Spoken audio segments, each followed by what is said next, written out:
good and know that I'm out of pain is the best thing ever. I'm able to do everything that I want to do. Call QC Kinetics now for your free consultation. Call QC Kinetics, 828-333-9517. That's 828-333-9517. 828-333-9517. From the Ingalls Studios, this is ESPN Asheville, WPEK, W225CJ Fairview, WMXF Waynesville, and iHeart radio station.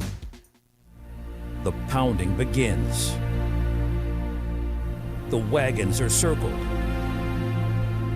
Every wind is raidered. It's football time in America, and this republic has never been stronger. The Sportsocracy, Beer City's best sports talk, live from the Ingalls studio. And welcome into the Sportsocracy. It is a Football Friday. Yes, it is. We're going to play Beat the Chief in just a little bit here in the Ingalls studio on ESPN Asheville, 92.9 FM, 880 AM, and 1400. Follow the Sportsocracy on all the social medias at the Sportsocracy. Don't forget to go to thesportsocracy.com. Click the live video link. Subscribe to the channel so you can join us in the chat. Get your picks in for today. Speaking of picks, Jeremy's going to have all his bangers for the best weekend in college football in 75 years. And here's the thing. I owe it to you, the listeners of this here program, to say what I'm getting ready to say. Over the last 7 days, including last night, the picks have just not been good enough. Mm-hmm. I owe it to you, my constituency, to do better and to be better. Nice. And today, I vow that I will be better. Let's do it. Let's get that is change that you can believe in, ladies and gentlemen. I'm glad. Look, every now and then, maybe just a little bit of a, okay, so I haven't done so well lately. It goes a long way. Because you should have listened to me about last night. Well, I was right for 52 minutes because I have two very sweeping declarations from last night, and I don't even know those are debatable. Okay. Brock Purdy is the most mid quarterback in the history of the NFL. He is asked to do not nary a thing, and it works. I like it. You know who it's not going to work against? The Dallas Cowboys. Mm-hmm. The Philadelphia Eagles. Mm-hmm. The good teams in the NFL that aren't absolute excrement. I could not stop watching this offense going, is he ever going to throw a ball downfield to somebody that's not just wide open? No. No tight window throws. Why? No. Why would I? And for last night, didn't matter. It's fine. I was going to say, it got you through last night. Last night was never really in doubt. If I'm Kyle Shanahan, I'm looking at him every day going, just take the ones that are there, buddy. Well, just take the ones that are there. Well, that leads me to a question that I now can't stop asking myself. I heard Dan Patrick talking about this earlier, Mm-hmm. and it's been rattling around in my brain. All right, Brock Purdy is in the second year of a 4-year deal that he got as a 7th-round pick last year. Yep. What do you pay him? What do you pay him? $22 million. No, he would laugh you out of the room. Okay, Because I'll let him. the impression is that he's way better than he is.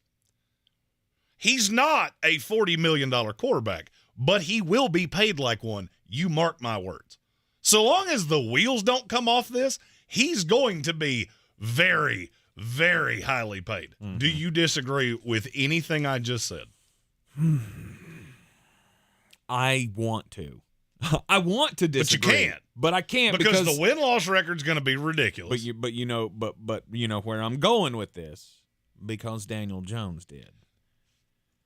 That's why I can't stop thinking because Daniel Jones got paid, and you're kind of this is the bad part about having the Jimmy Garoppolo, Daniel Jones, Brock Purdy quarterback of I'm never going to I mean, I might get far with the rest of my team being really talented, but this guy's never going to get me over the top. But I can't keep winning games and break this up. Divine Comedy with so far very early in the show, quite possibly comment of the day. If you see what happened on snaps when Christian McCaffrey was off the field, you cannot pay this guy. Mm-hmm. You took the words directly out of my mouth. Because, see, here's the problem. And I feel like last night was a perfect dichotomy of this, and we'll get to the latter part. We'll get there in just a second.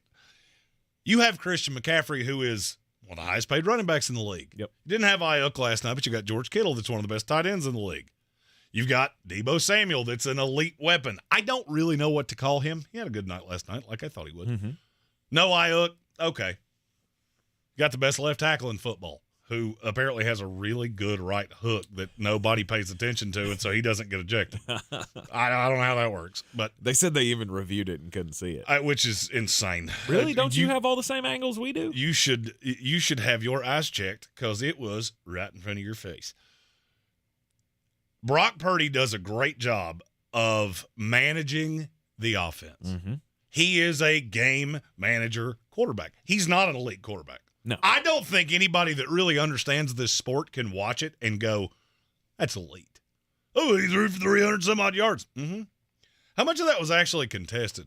How much of that was in clean pockets? How much of that was yak yards? That's another part of this. And that's fine. I just don't know what your ceiling is with this guy because I don't know how you're supposed to beat Jalen Hurts that way. I don't know how you're supposed to beat a Micah Parsons-led defense that way. Andrew Ayers says he's a top 15 quarterback. I don't agree with you. Straight up, I don't agree with you. Yeah, nah. All right, I'm looking at quarterback salaries. You tell me which one he's better than.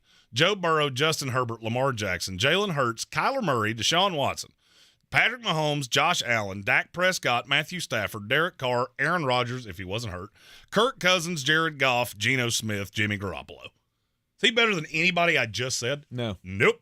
How many did I just say? That's 15. There you go. That's 15. I haven't said Jordan Love. I haven't said Bryce Young, Trevor Lawrence, C.J. Stroud. And I'm not saying they're better. I hadn't said Tua Tagovailoa either. I'm not saying they're better.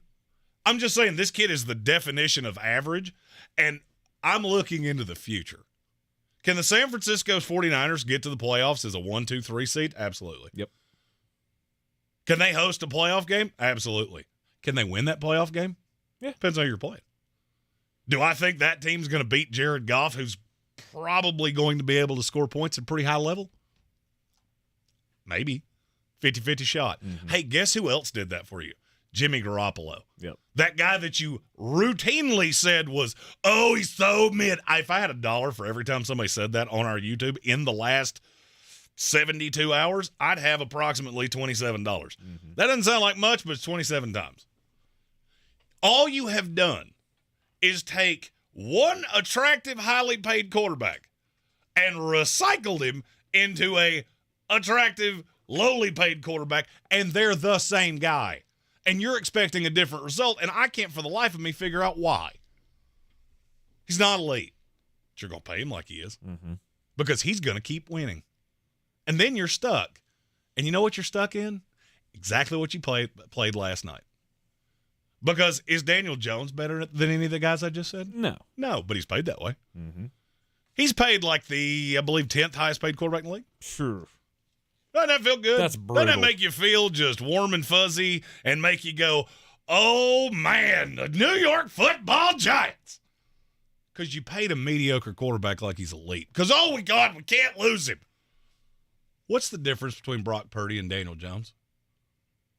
Be real honest with yourself here. Daniel Jones is more athletic. Daniel Jones is more athletic. and Brock Purdy won't turn the ball over as and much. the infrastructure around Daniel Jones is infinitely better. Absolutely. Ask yourself this question. If Brock Purdy played for the New York Giants and Daniel Jones played for the San Francisco 49ers, what changes last night? What of last night changes? Final score, does that change? No. Good Lord, no. Daniel Jones can do the exact same thing I just saw Brock Purdy do. Mm-hmm. And I'm already seeing a lot of Chris D. I'll get Daniel Jones chokes in every big situation he plays in. I do have the bill. There we go. That is a correct statement. I will give you that.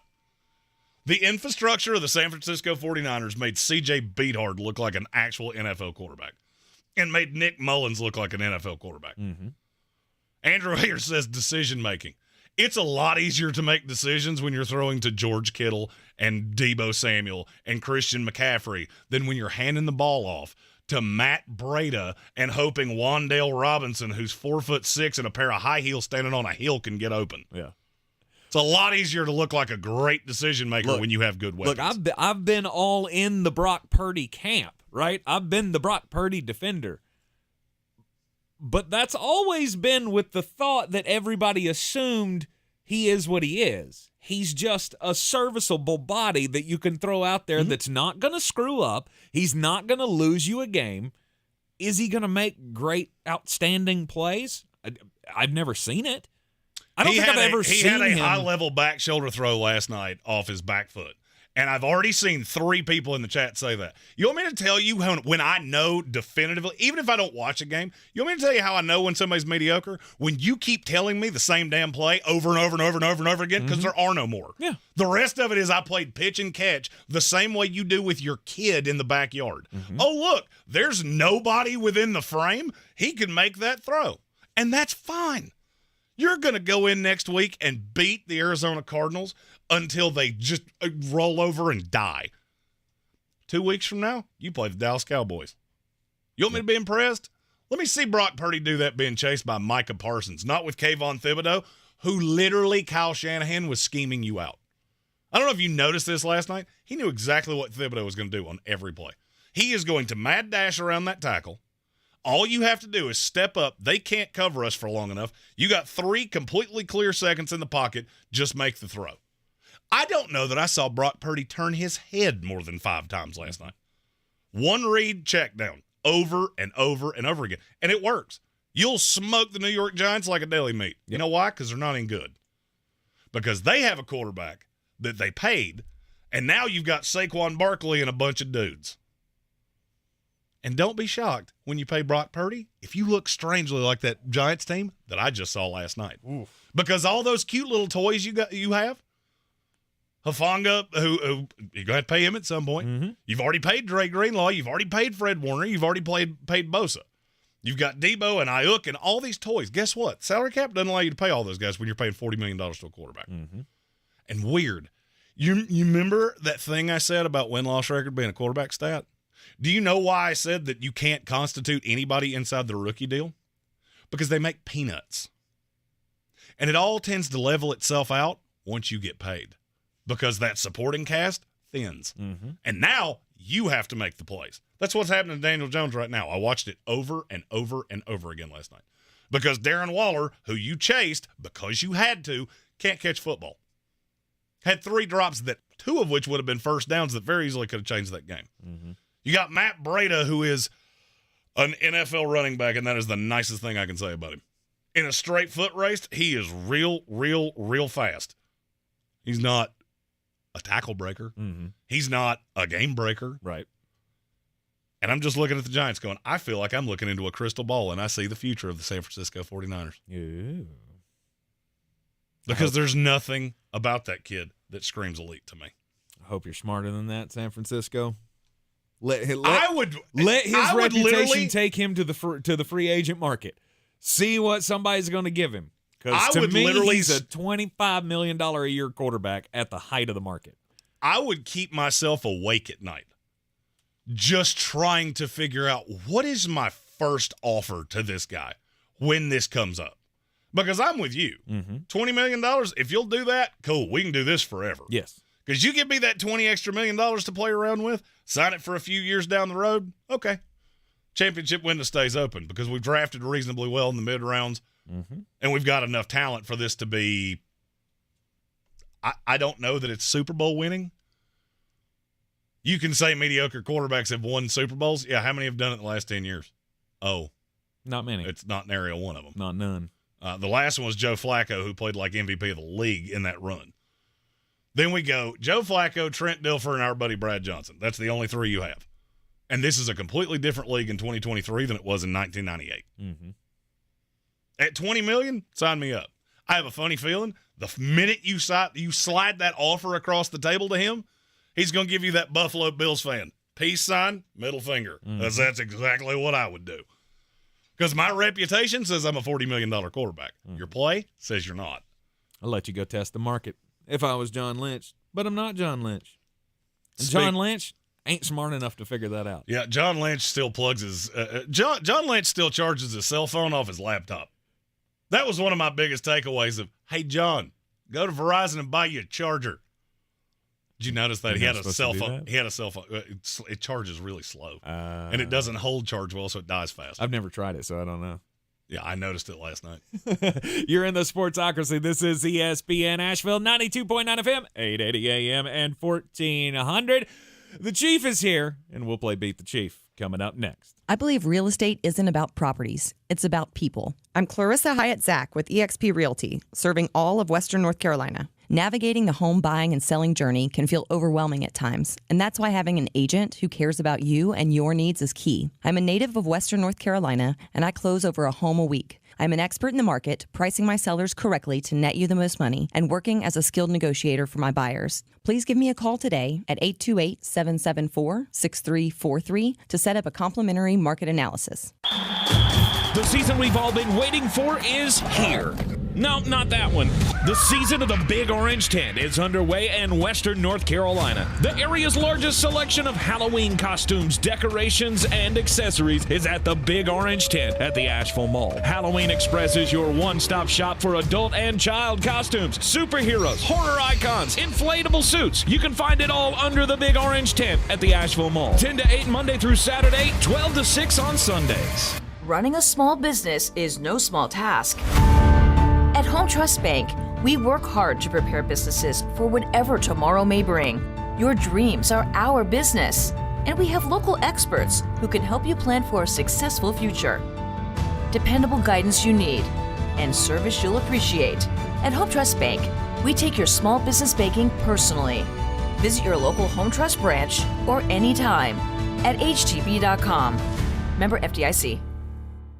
Taco Bell's rolled chicken tacos are full of shredded, marinated, all white meat chicken. Choose from 3 dipping sauces: spicy ranch, nacho cheese sauce, and house-made guacamole. Order on the Taco Bell app. Get 1 dip per 2-pack, 2 dips per 4-pack at participating Taco Bell stores for a limited time only, while supplies last. Did you know COVID-19 related ER visits are 3 times higher than the flu? Stay up to date with the latest COVID-19 vaccines, just like you do with the flu, because you've got no time for 19. The vaccine may not be for everyone. Please consult with your doctor. Brought to you by Moderna, proud sponsor of the iHeartRadio Music Festival. Crooked teeth may embarrass kids whose families can't afford braces, and trying to fix their teeth themselves can make things worse.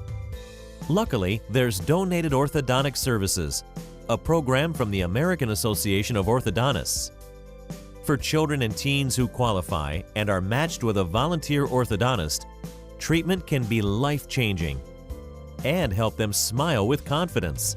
Learn more at aaoinfo.org. Hey, if you're thinking about getting the latest iPhone, check this out. With Boost Infinite, you get the latest iPhone every year and unlimited wireless for just $60 a month. Yeah, you get the new iPhone 15 Pro that was just announced. Then again, next year, you get the latest iPhone every year. Boost Infinite. Infinitely better. To learn more, pick up your phone, dial pound 250 and say Boost Infinite. That's pound 250 and say Boost Infinite. Terms apply. After 30 gigabytes, service may be slow. Receive a comparable iPhone model each year with an acceptable trade-in every year. Requires credit qualification and 36-month phone financing agreement. This week in the Buncombe County Game of the Week, we get set for another MAC Conference battle as Asheville High hits the road to take on Irwin. We saw the Warriors with a big win over Inca last week, our first chance to check out the Cougars this season. The Bojangles Countdown to Kickoff show is at 6:30 with a kick at 7. On ESPN 1400, Tuscola is on the road once again, this time at the Pit to take on Franklin. Cowboy John Roten and the gang get the coverage started at 7. The best coverage of high school football is on News Radio 570, WWNC, and ESPN Asheville.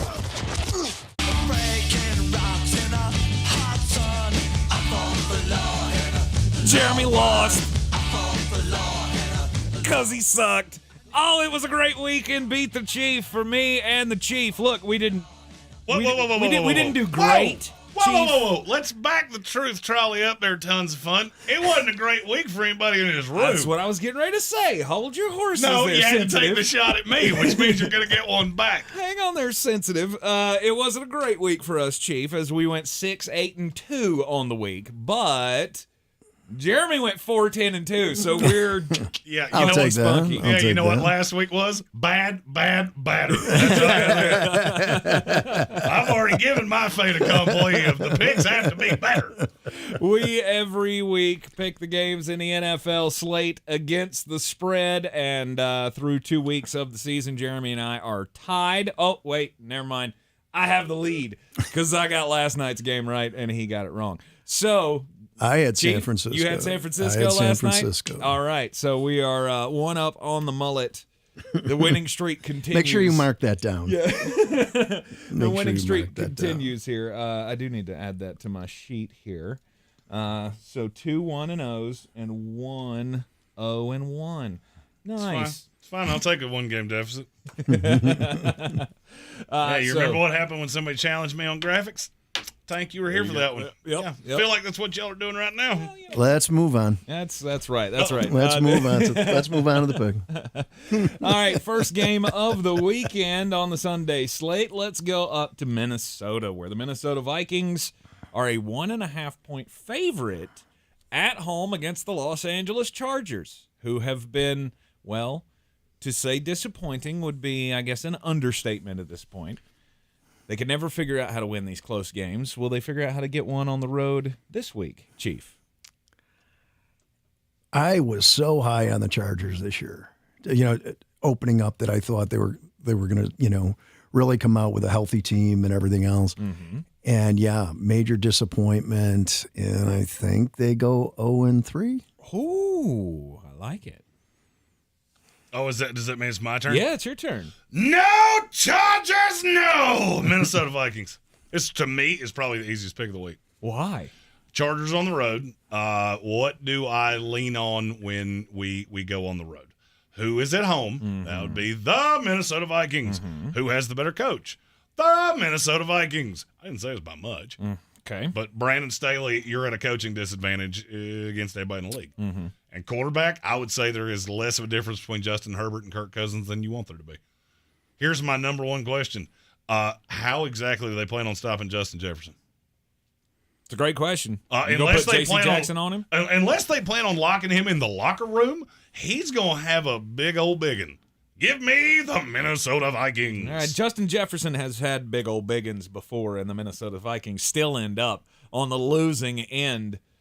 This is a must-win game, and Brandon Staley is hearing it from everybody, and the team has to hear it as well. My question is, how do they respond? Because this feels like the make-it-break-it game, right, for Brandon Staley? I would say this is a make-it-break-it game for both. Absolutely. Minnesota goes 0-3.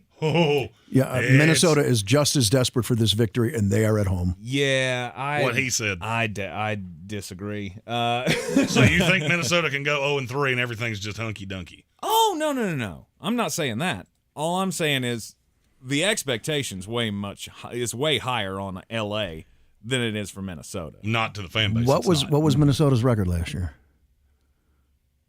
Oh, I don't remember. They were 11-6. 11-6. They won 8 one-score games. I know. Yeah, they were something like that. that. Yeah, in that fan base, they thought, no more Aaron Rodgers. We're just going to laugh up and win this Is Kevin O'Connell close to losing his job? That's my point. My point is this is over for Brandon Staley if they come out and blow this on the road in just embarrassing fashion. If they do the same thing that they've been doing, getting the lead and blowing the lead and losing another one, he's done. He's fired. He might be fired before he gets on the plane. So that's a necessity for one guy. Yes, but my question is, how's the team respond to this? Because they know it. Can he rally the troops, or is this one of those, hey, let's go out and do our thing and we'll see what happens? Let me ask you a question. You ever had a real bad boss? Yes. You answered that really quickly. Well, we all have. The answer at APD is no. Of course it is. No, it was the last chief. It was always the last one. So that real bad boss comes in and you have the pizza party day to really rally the troops. Do you go out and work harder that day? Because I would argue that's how the Chargers feel. It doesn't really matter what we do because he's a dum-dum. That's my question. Do they fight for Brandon Staley's job? I don't think so. I just go back to two desperate teams, and they're equally desperate. The one is better coached. Yep. I don't think Staley's going to be gone by midseason. That's what I think. I agree. He loses this, so. I think he's gone by Monday. And that I agree with as well. I probably shouldn't, but I'm taking the Los Angeles Chargers plus the points. Chief, I hate to put carts before horses, but I do believe that's one.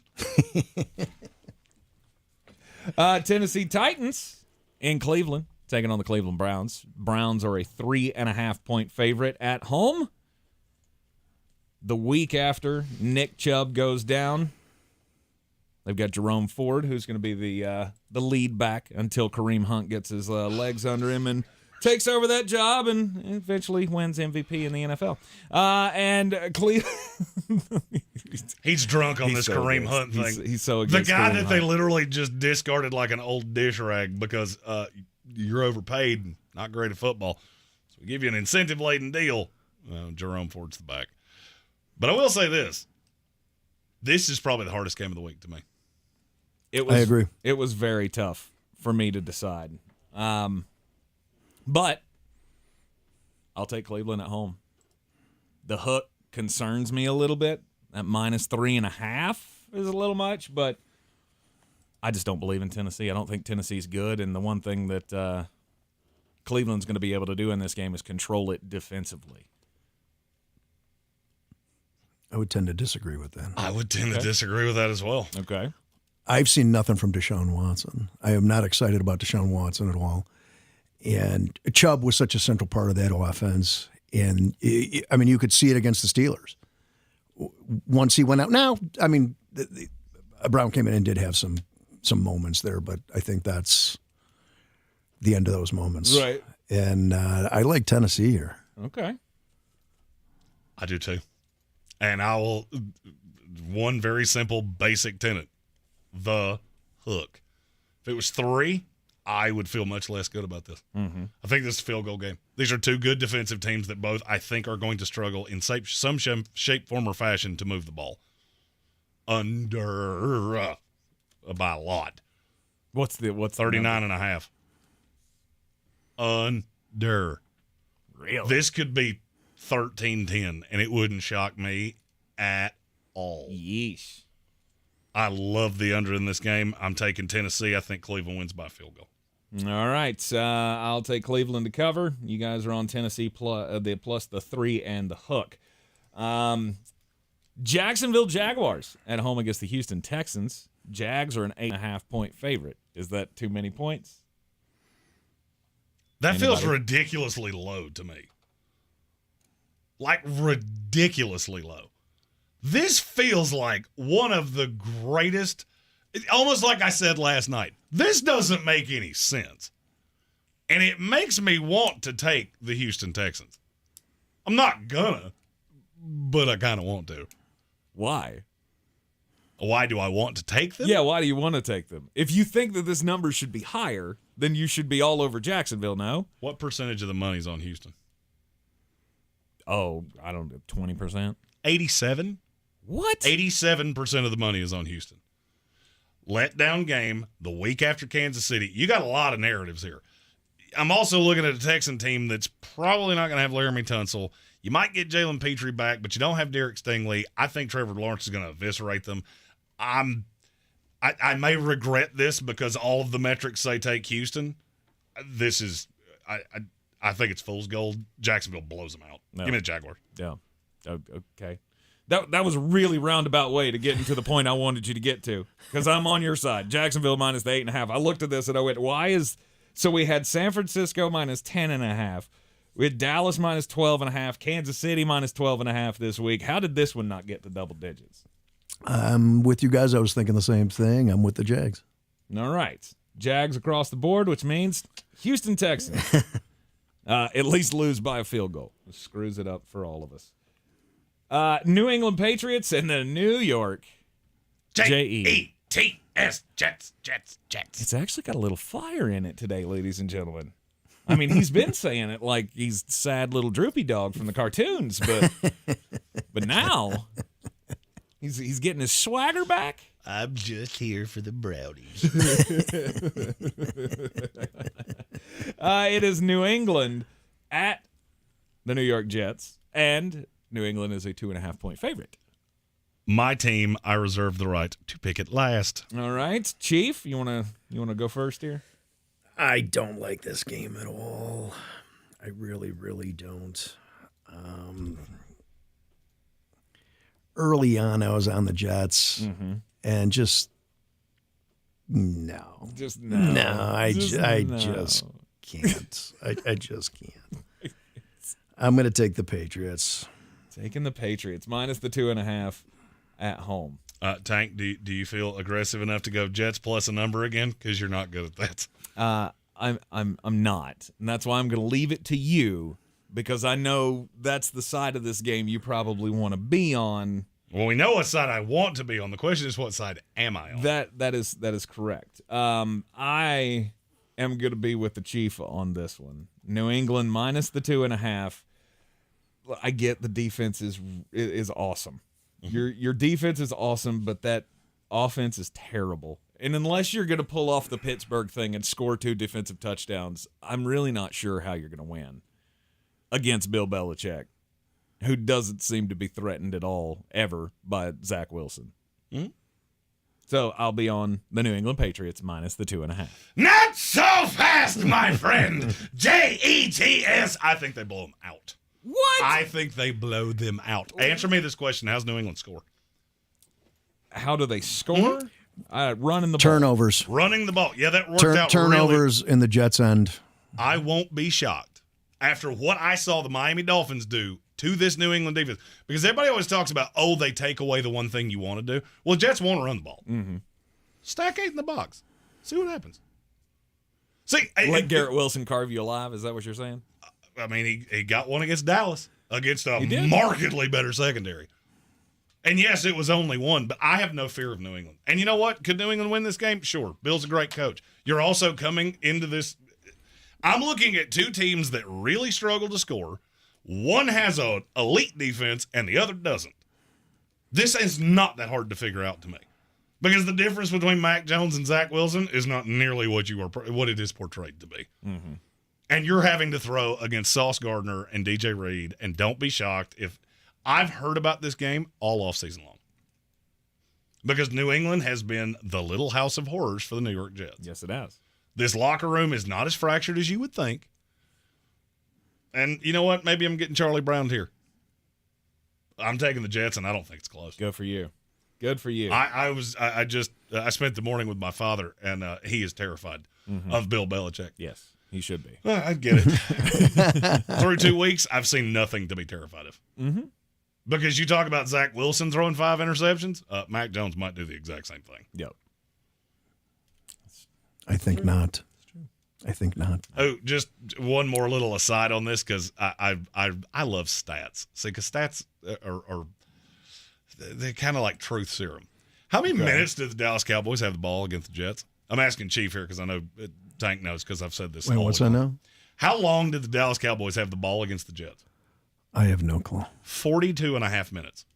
You didn't even break 400 yards, and you scored 2 touchdowns. That's the Cowboys with a defense that is dead by the end of the game. Kicked 5 field goals. Mm-hmm. I have no fear of Bill Belichick. Maybe it ages poorly. At this point, I don't really care. All right. Bold. New York I'm Jets a bold plus the man. 2.5 for Jeremy. Chief and I will be on the New England Patriots minus the 2.5. We will continue to play the fun game. It's called Beat the Chief. It is brought to you by Clarissa Hyatt. Zack of EXP Realty. Go to ClarissaSellsWNC.com.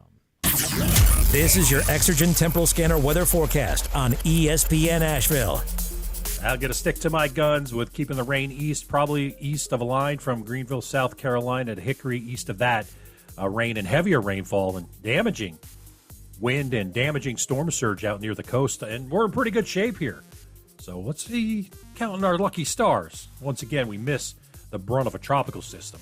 Sunshine today, 76, plenty of sun over the weekend. From the Weather Channel, Ray Stagik.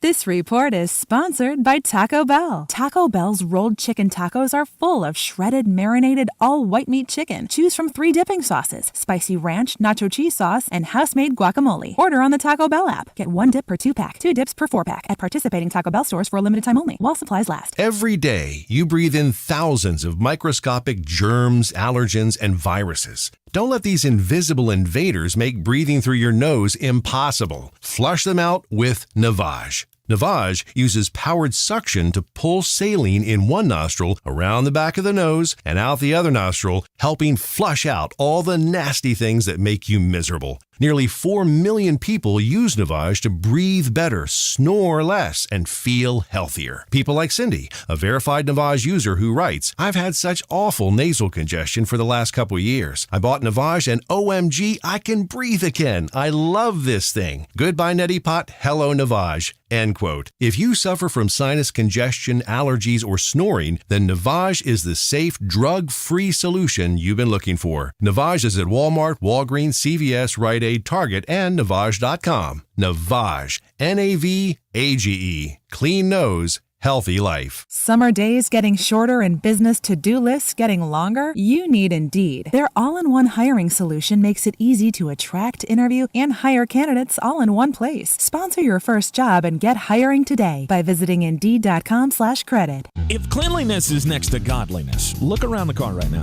Is that very godly?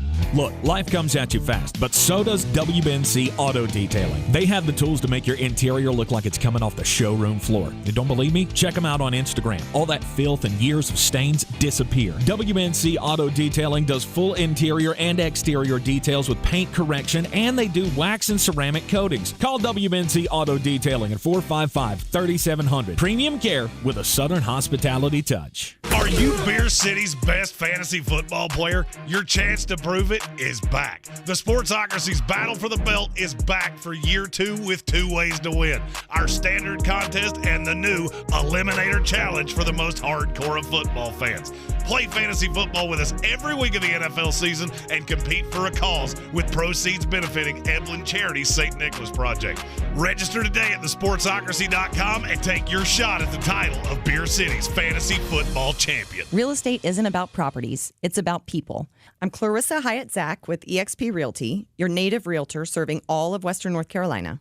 I will work hard for you, and I believe in doing the right thing every time. I market each of my listings to reach out-of-town buyers. I use a professional photographer and drone video on every single listing, as well as collaborate with agents across the country to find your buyer. Check me out online at clarissasellswnc.com or give me a call at 828-774-6343. It would be my pleasure to assist you through the real estate process.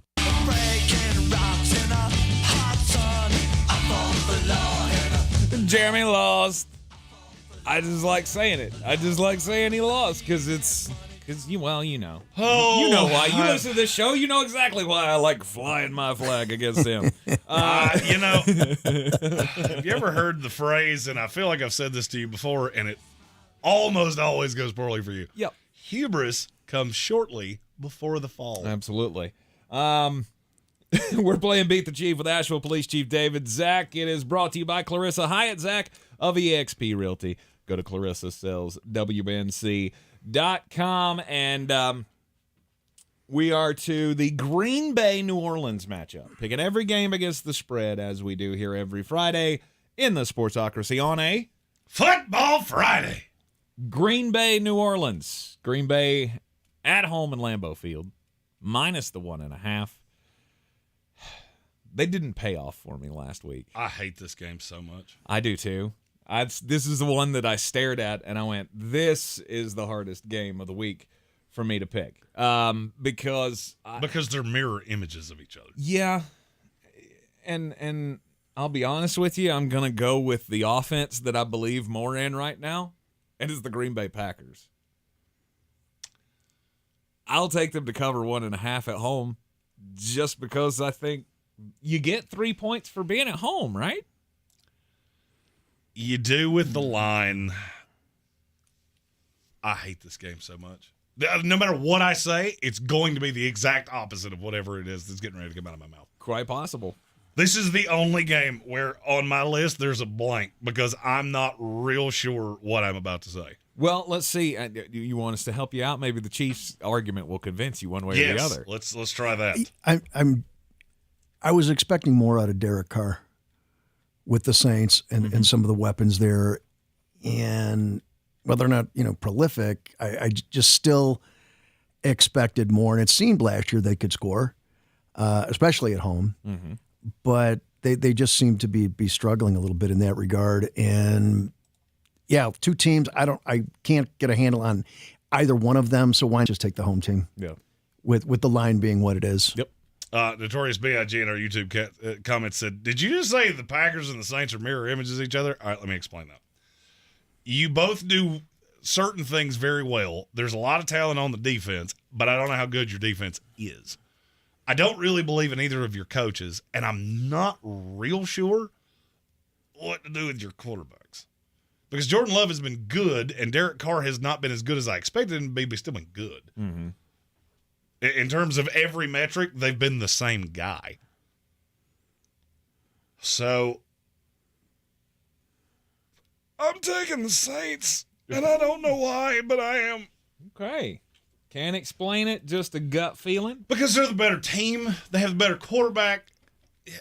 And yes, I honestly cannot say that. Yeah, I'm not ready to go there. I think you can't say that Derek Carr's better than Jordan Love right now. Not definitively. Not playing. I just don't think he's. I expected more. I expected more at this particular time, and the production they put forward. I think it's a toss-up between the two quarterbacks. Talent-wise, sure. Mentally, sure. But for the situation that you're in right now, Jordan Love seems to have way more command and ability of efficiency in the offense in Green Bay, to me, than Jordan or than Derek does with New Orleans. I don't see it. I don't see a high side for Jordan Love. I think he can be efficient. I think he can do certain things. I also see a game plan for New Orleans where they go, you're not running the ball on us, period. Mm-hmm. Jordan Love, if he can beat us, you can beat us. If he can't, you can't. And there's more weapons that I believe in New Orleans, and I'm talking myself into this as we go. Okay. All right, New Orleans plus the 1.5 for Jeremy. Chief and I will be on Green Bay, given the 1.5. Do we have a definitive on if all of the pieces for Green Bay are coming back? Let's see. I have heard nothing. Let me click on it here real quick and see if there's a definitive on anybody. Everybody's listed as questionable. Yeah, that's what I've got. Rashawn Gary, Luke Van Ness, Christian Watson, Aaron Jones, they're all questionable. So, thanks for not helping us. So is my They're judgment. all playing. They're all playing. They're all playing. But what if they don't? That is very true. Miami is a 6.5-point favorite at home against the Denver Broncos. Oh, this one's way easier. Did you think about this for a second? No, God, no.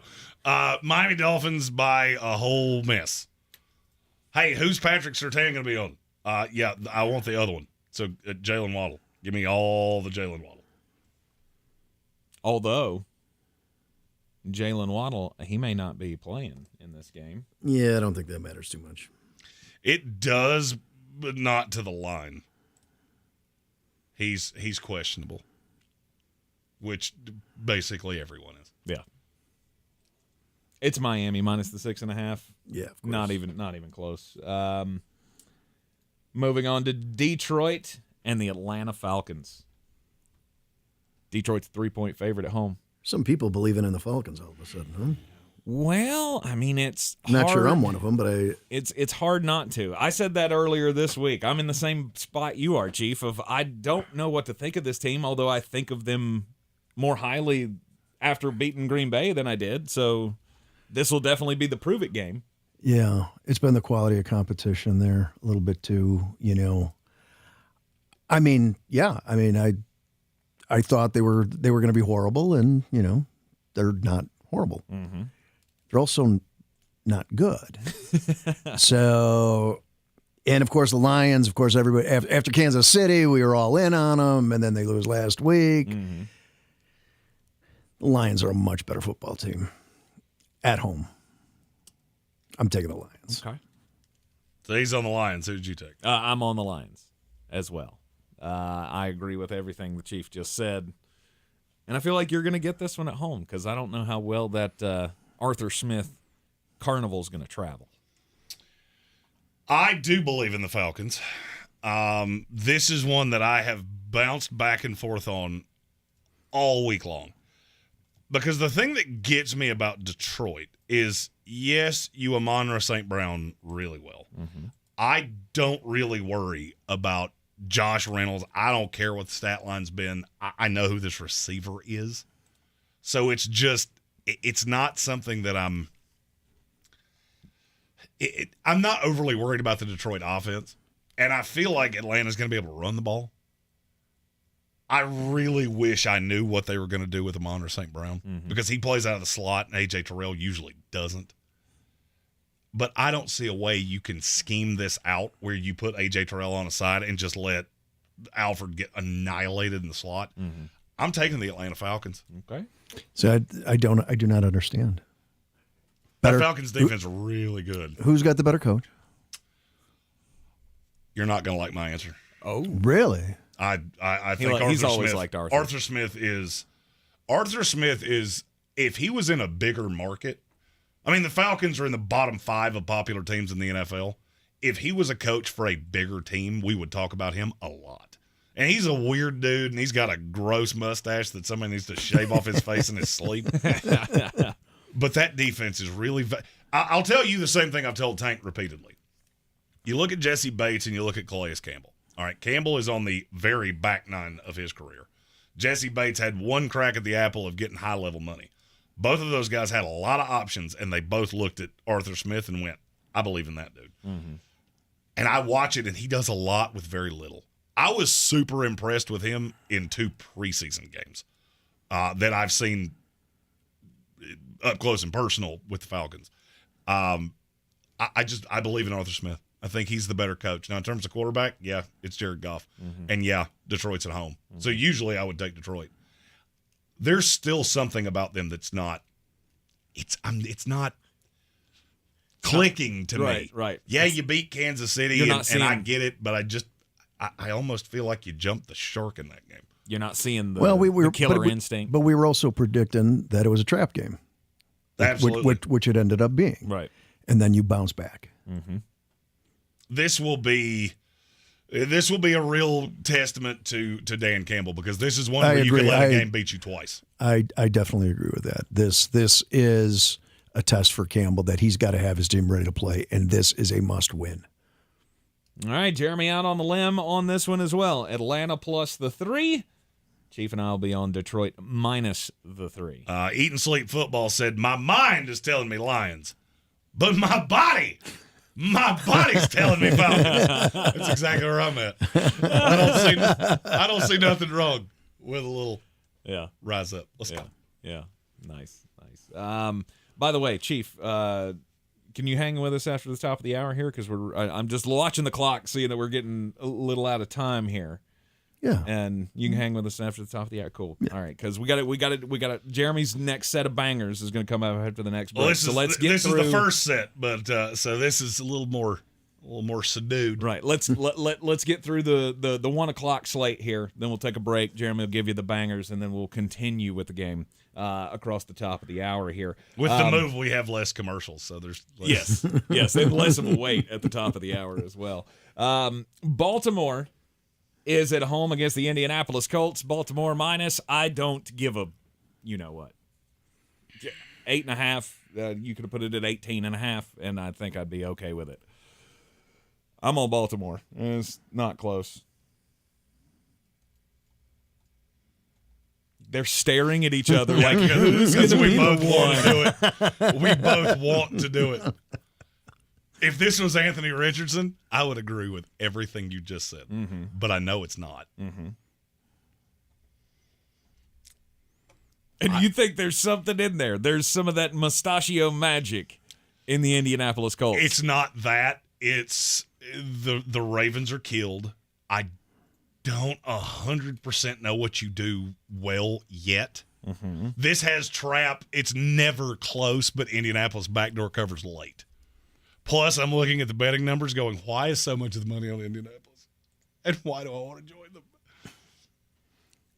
Now the question is, do I have the huevos to join them? No. And the answer is no. Baltimore Ravens. I just wanted that on record so I could go back and go, I thought about doing it. I'm not gonna, but I thought about it. Yeah, as did I. I wanted that 8.5 so bad, and I'm like, no. There are so many things about this that I'm just looking at going, this has trap game written all over it. This has one of those Kansas City Chiefs, Houston Texans games where you're like, these two teams are not close to each other. Why is this game so close? But I can't do it. I can't do the tech thing and go Colts +8. 417 yards later. Because your feeling doesn't. Your feeling's just not there on that one. To be honest with you, I think Indianapolis covers. I just can't say. I cannot make my mouth say that in a way that gets written down as an official pick. Yeah, no, I'll be happy to be wrong about this. We do this all the time in the NFL where you look at a game, and this is what I did last night. If I'm looking at this going, that's too many points because you're treating this team in a way that they're not. This is too many points early. You don't usually see spreads like this early in the season because we're still figuring things out.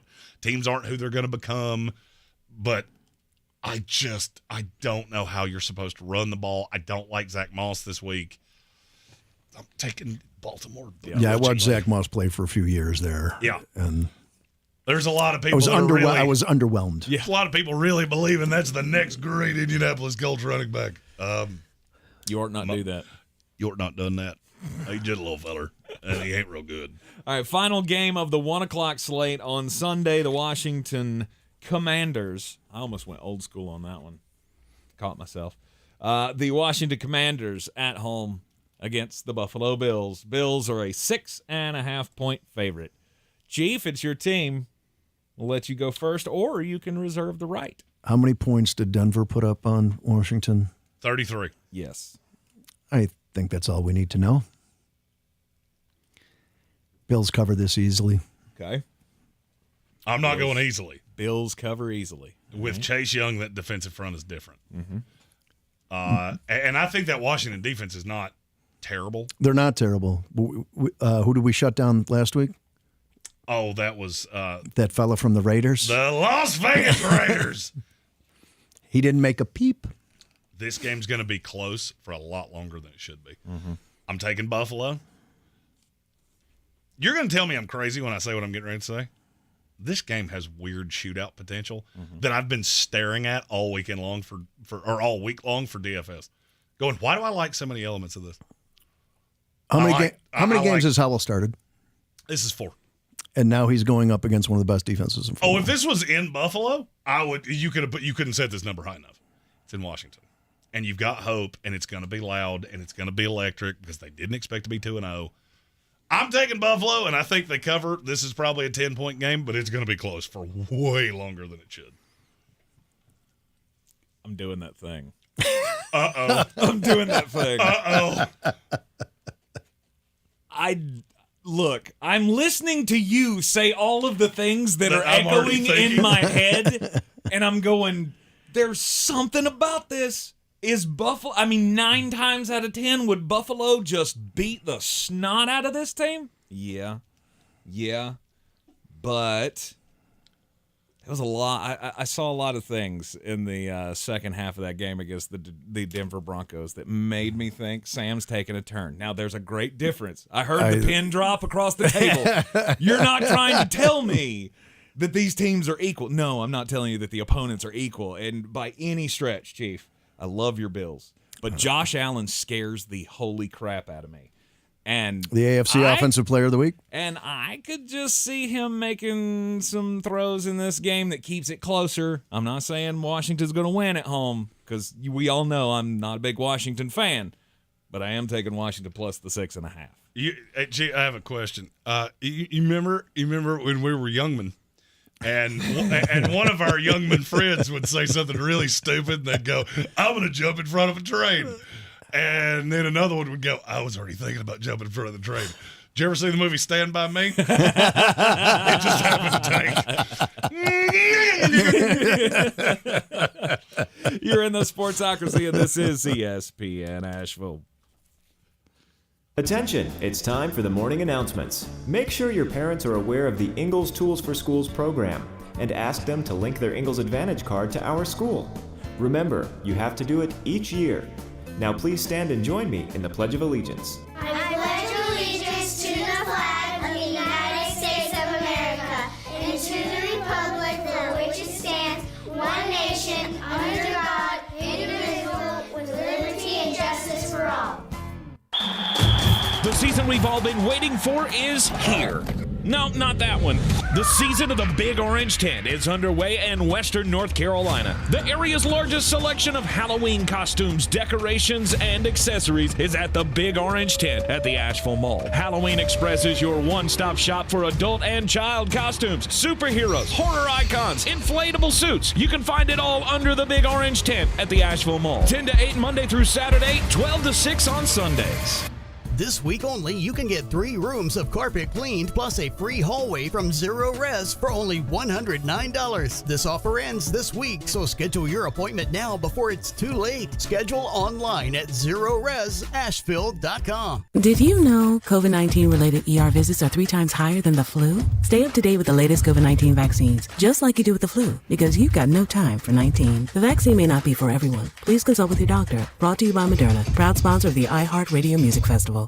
The annoying runny nose, the constant sneezing, the itchiness, and battle just to catch your breath. If you suffer from seasonal allergies, sinusitis, or nagging sinus congestion, there's a natural, easy-to-use solution that can help provide fast, drug-free relief. It's called Navage, and it uses powered suction to rinse your nasal passages in seconds. Millions of people use Navage daily to help provide relief from seasonal allergies and sinus congestion. Medications treat the symptoms, but Navage treats the problem at the source, flushing out the allergens and pollen trapped in your nose. Navage also helps wash out airborne bacteria, dust, dirt, and viruses quickly and painlessly, so you can get back to breathing clearly again. Say goodbye to sinus suffering and hello to better breathing with Navage. Navage is available at Walmart, Walgreens, Target, CVS, Rite Aid, and online at Navage.com. Navage, Navage. Clean nose, healthy life.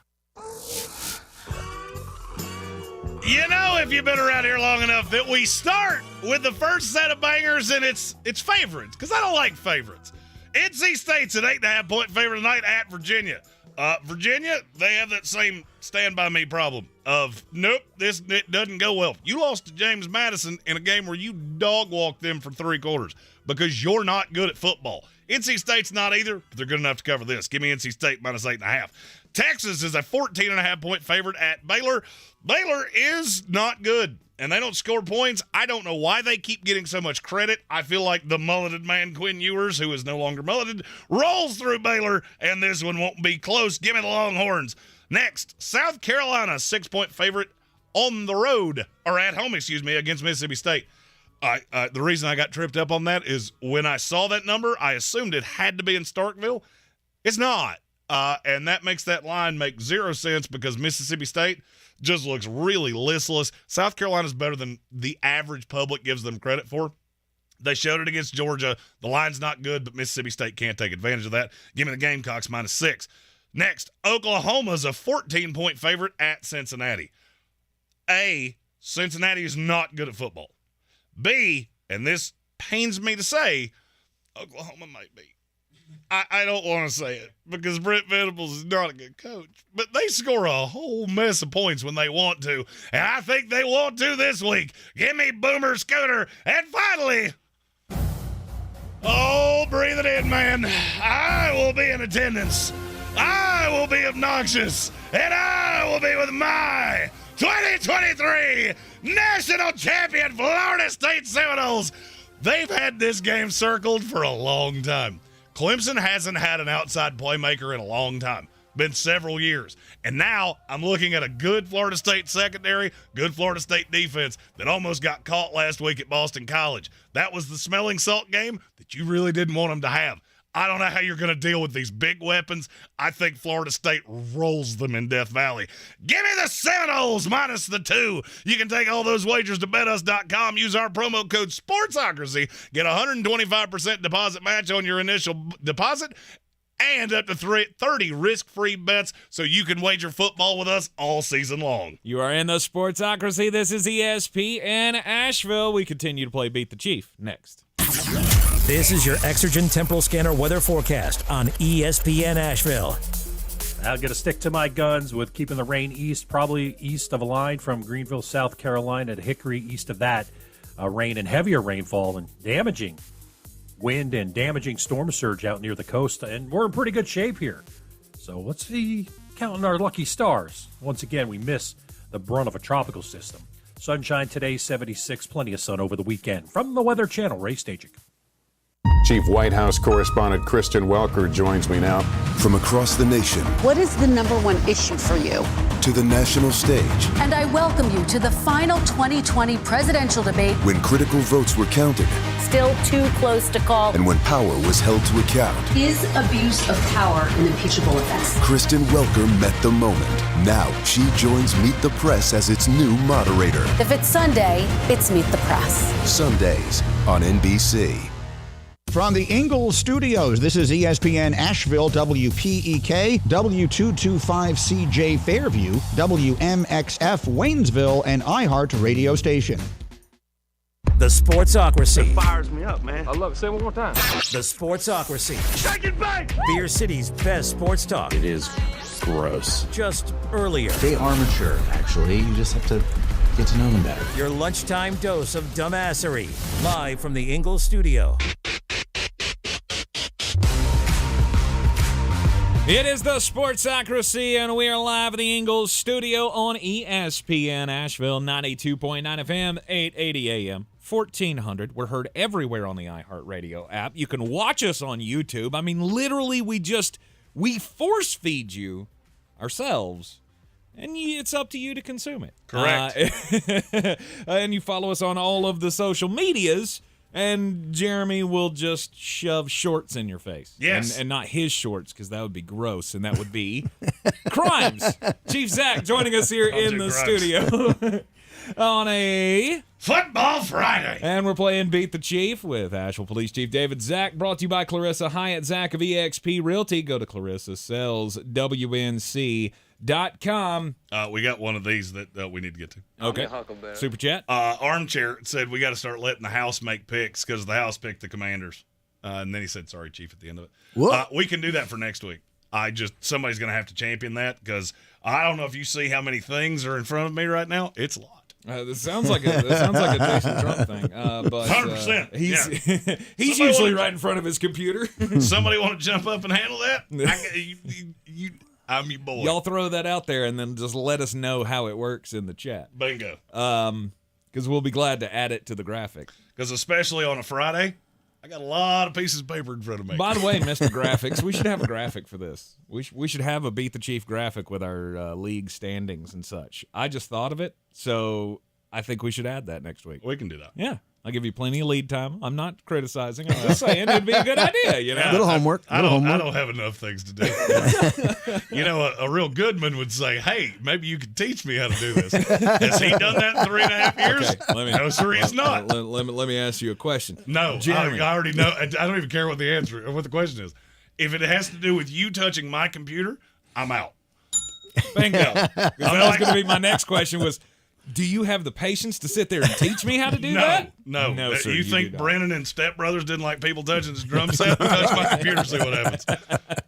Gops comes on at 4:30. You got the references going today, man. Well, I've only seen 7 movies in my entire life. It just so happens that 2 of them fit real nicely. We are picking every game against the spread here against the Chief, as we do each and every week. And we are into the 4 o'clock slate. The Seattle Seahawks hosting the Carolina Panthers. Do it. Do the growl. I can't do that. It hurts my throat. Although this week with Andrew Dalton, it not like a cat that's stuck on somebody's roof and it can't get down. Seattle Seahawks, 6-point favorite at home. Look, I'll be honest with you, though. The more I think about this game, I'm not saying this is going to be close. I'm on Seattle. Just know that from the start. But I'm not going to be surprised if the Carolina offense looks better with Andy Dalton than it does with Bryce Young. And I want Panther fans to kind of just keep in mind, like, this guy is a veteran. He kind of knows what he's doing a little bit better than Bryce. He can probably read things a little bit better. And just because the offense might surprise you, might score a few more points this week, don't jump the ship here. Because I can already see it coming. Oh, look, we scored 29 points.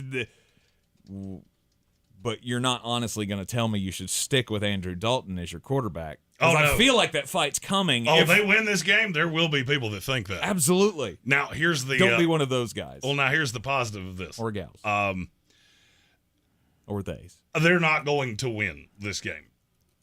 But I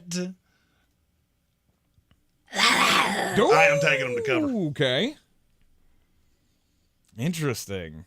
Our buddy Divine, who's almost never wrong on the Seahawks, also has Carolina to cover this week. Does he really? Yep. Should have asked him first. I saw it and I went, that just confirmed something I already thought. See, Divine, we need a system. I need you to DM me before. Yeah, we have one of those. It's called the chat. You should read it sometime. Okay. I mean, I gave you a computer screen and wireless things so you can see it. Well, sucks to suck. You can lead a tank to technology, but you cannot make him use it. No, I didn't check. Next week, I will make sure to check Divine before I make the Seattle pick. Okay. Chief, what do you think? No, I'm not. They'd be maybe marginally more effective between the 20s, but when you get down into the red zone, they're still going to struggle.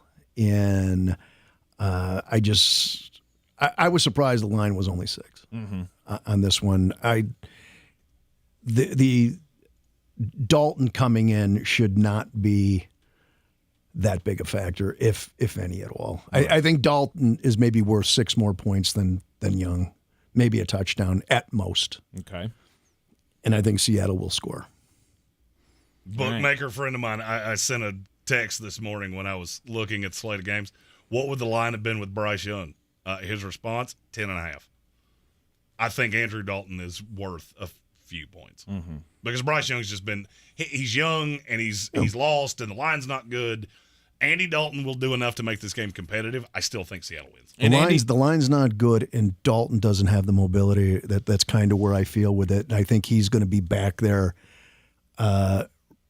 He can't run for his life, so his life will be in jeopardy. Possibly, but I also feel like this is old hat for Andy Dalton now. Yes, get the ball out of your hands. Right. He's been behind bad offensive lines. Though some of those offensive lines in Cincinnati were terrible. He was a lot younger then.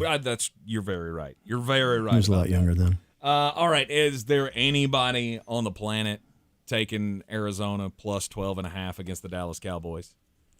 No, Bob. No. You could have. I didn't care what the number was. I didn't even look. I saw that one on the schedule and just wrote down Dallas. Yep. Dallas minus whatever. Dallas minus the 12.5 across the board. I mean, I guess you can say Arizona has done more than expected in the first 2 games of the week. They played hard, and they've also lost, and they also played 2 teams that weren't particularly good. Precisely. This one is definitely. One of those teams being the Commanders. Just saying. He has a point. He has no lies. Chief Zack has taken personal offense. I'm furious with the listeners. He doesn't like it now. We're all getting speeding tickets by the end of the week. The Chicago Bears, likewise, are 12.5-point dogs to the Kansas City Chiefs, and I'm good with that. Patrick Mahomes minus whatever against the Chicago Bears. I don't. I can't. I can't do it. I can. You can? I can. And you will? And I will. Oh! Wait. Hang on. You're taking the Chicago Bears? Taking the Chicago Bears. All right. The Chiefs have scored 20 points and 17 points in 2 weeks. That offense is not as prolific as we've seen the last few years. They've struggled at times through the first 2 weeks. They're going to win. There's no question they're going to win. But I do feel that the Bears have the ability to score 14 points. Okay. Maybe 17, and 12.5 should be enough to cover that. So I'll take them. I'll take the points. All right. All right. So in the break, Chief Zack said I've been really bringing it with the movie references today. So I'm going to use another one. Titanic. That's a good one, which is Justin Fields' career. You ever see the movie The Fast and the Furious? Yeah. And Vin Diesel has all these souped up muscle cars, and he comes to the line and he revs the engine, and then he takes off and the car flies. Okay, I want you to picture that. And then I want you to think of a Geo Metro that as soon as you hit the gas, the engine falls out and then the doors fall off. That's the Kansas City Chiefs against the Chicago Bears this week. This could be 45-0. And I thought that before Justin Fields opened his mouth. The minute he opened his mouth, plus, by the way, don't know if you know what's going on around Chicago right now. It's a little weird. Can't tell you because I don't know. Heard some less than ideal stuff. Infighting kind of stuff? Or? No.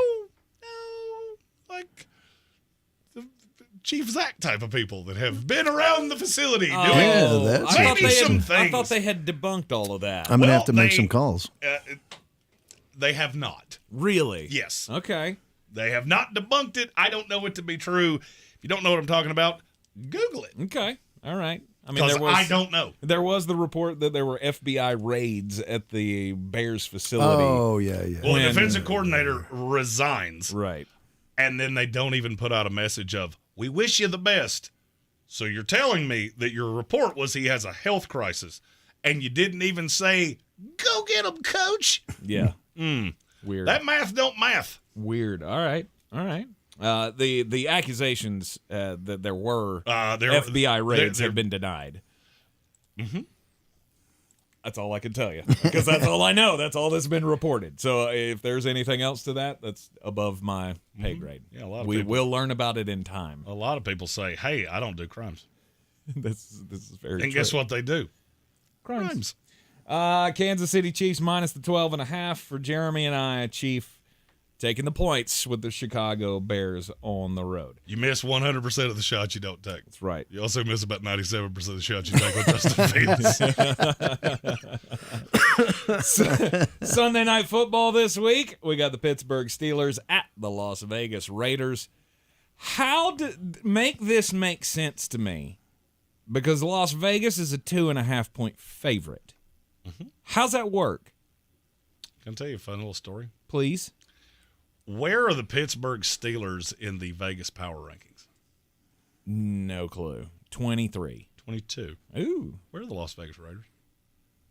16. 17. Really? For what purpose? I don't make Please, the poll. somebody tell me. I'm just reporting the news. Tanker, I didn't make it. So that seems odd. There's a lot of money. There's a lot of money on the Raiders. I just don't get it. Mm-mm. This is one of those I can't go with the sharp money. Mm-hmm. I'm taking Pittsburgh. Mm-hmm. All right, Chief. I mean, we already know who you're taking. The Las Vegas Raiders could play a Boy Scout troop, and you would take the Boy Scout troop to be Not Raiders. so fast, my friend. I'm gonna take the Las Vegas Raiders. This is that one moment. This is that one game that I look at and go, I don't even kind of understand this. This doesn't make any sense to me, and the people in Vegas apparently are stupid. Well, here's the thing. I'm always the stupid one, right? I'm always the one that ends up going, well, Vegas tried to tell you. Jeremy always explains to me, well, Jared, they tried to tell you. Okay, well, this is one of those I don't see. I don't get it. I don't see it, but apparently the smart people know something. I'll take Las Vegas and just take my chances here because I don't know why. I don't know why this line is like it is. It's like they know something that I don't, and I'm sure it's a lot of things. But about this game, I can't figure out what it is. The only thing I could figure out is that there was an alien sighting, and now he plays wide receiver for the Las Vegas Raiders. And he runs like a 2.6 40, because outside of that, none of this makes any sense. Right. But Chief? I'm with you on the Raiders. Oh. I mean, okay. If you had told me I was going to be all by my lonesome here, I would not have believed that. I mean, you watch the Steelers play the other night against the Browns. I mean, 2 defensive touchdowns and 1 big strike to Pickens. And other than that, that offense was god-awful. The only thing I keep thinking is, look, those defensive touchdowns are bootsy, right? You're only going to get those a couple of times a year. And I guess this has got to be the line makers in Vegas looking at this and going, guys, Pittsburgh's offense is terrible. Matt Canada needs to be fired. Kenny Pickett shouldn't be an NFL quarterback. I mean, those are the only reasons that you would have Las Vegas as a favorite at home, to me, against this team. Well, luckily they're playing a Raiders team where the defense is terrible. So I don't get it. I know who the Sharps are on. I don't care. Yep. Jacobs is going to bounce back, have a good game. He needs to, because he killed my fantasy team last week, and I thought about Yeah, crimes. he played Buffalo. I honestly It was considered Buffalo. crimes. It was Buffalo. You shouldn't have done that. Don't beat up on him. Are you trying to tell me that Brian Robinson's not going to have a 30-point game in fantasy this week again? Since 2014, this is from our buddy Armchair. Games involving the Steelers on the road have finished under 67.9% of the time. 52, 24, and 2. The under is catching over 95% of the money right now. Mm-hmm. And I don't agree with that either. It'll be a field goal game. That's possible. This game could be close. I just don't see. I hope to God it's a field goal game, and I hope it's Daniel Carlson. He's still the kicker, right? Celebrating. Is he? Is he still the kicker? I have no idea. This team sucks. The team he just picked. Yeah, 100%. That's professional analysis, 100%. ladies and gentlemen. 100%. All right, Monday Night Football. We got another doubleheader week. Can we just do that every week from now on? I'm all for it. 7 I like o'clock. it. There's too many games at 1 o'clock on Sunday. I can't watch them all. Give me 2 Monday night games. Yep. You know what? Give me 2 Sunday night games. Give me 2 Thursday. No, don't do it. Don't do that. I don't need more of. I don't need more of the garbage that has been Thursday Night Football. First game on Monday Night Football is my Tampa Bay Buccaneers against the Philadelphia Eagles. And I'm Philly minus the 5. Didn't even really think about it. Not in area second. Yeah, Sharps are really on Tampa Bay, and I don't even kind of know why. Well, actually, that's not true. I know exactly why. Because the Eagles haven't been able to throw. That's the way you attack Tampa Bay. Mm-hmm. They stop the run really well. Mm-hmm. I don't think they're doing it here, though. Give me Philly. Chief? Baker's a good story, even if you don't like Baker. Yeah, it's fine. I mean, he's played reasonably well. And it's all well and good until we play actual teams. Oh, yeah, this would make a great Disney movie, that a guy that should be sweeping floors at Home Depot is playing quarterback for the Tampa Bay Buccaneers. And yet he still sucks at this game. Like there's no quarterback in the history of my life that has more apologists than Baker Mayfield. Well, he's not good, but he's not bad. Okay. 4 teams in 2 years. I just thought I'd throw it in that he's having a good start, but I'm taking the Eagles. Okay. All right. Good. I was starting to be concerned for you. Do I need to make that Stand By Me reference again? Because that's how I think this is going to go. God, I want to win this Chiefs game bad. I hate you guys. I hate you guys. I hate you guys. I hate you guys. All right, Jeremy, you're going with Philly? Yes. All right. Philadelphia across the board.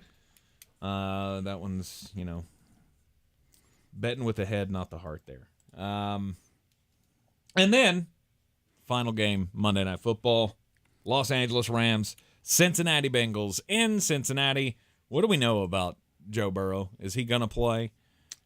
Everything I hear is it's probably not going to be Burrow. They just signed Reed Stinnett as the backup from the practice squad to the I think they signed him to the practice squad, and the intention is that they're going to bring him up to the active roster. So to be the back up emergency guy. Jake Browning, Oof. who has thrown one more NFL pass than I have. Jake Browning against the LA Rams. Does this change things for you?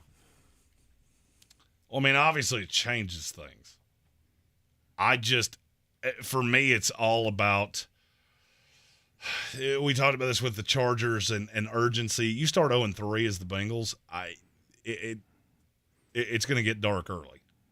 And I don't see a way they allow themselves to fall 0-3.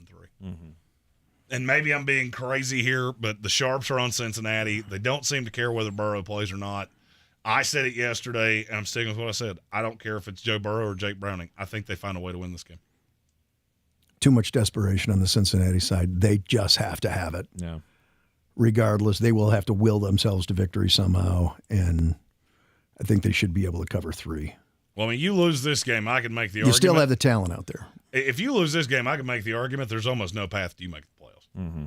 in that loaded AFC. You'll fall too far behind. Well, I mean, because you got to look at who there's else a lot of the stronger competition yet to come. Yeah.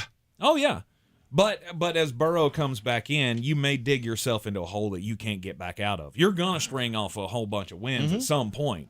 But the problem is that you still got to play at the 49ers. You still got to play the Bills, at the Ravens, at the Jaguars, at the Steelers, at the Chiefs. That's a lot of very losable games. There's and a lot of 2 or 3 more losses in there. Yeah. Yeah. This is urgency to me. I'm going to go with the Rams.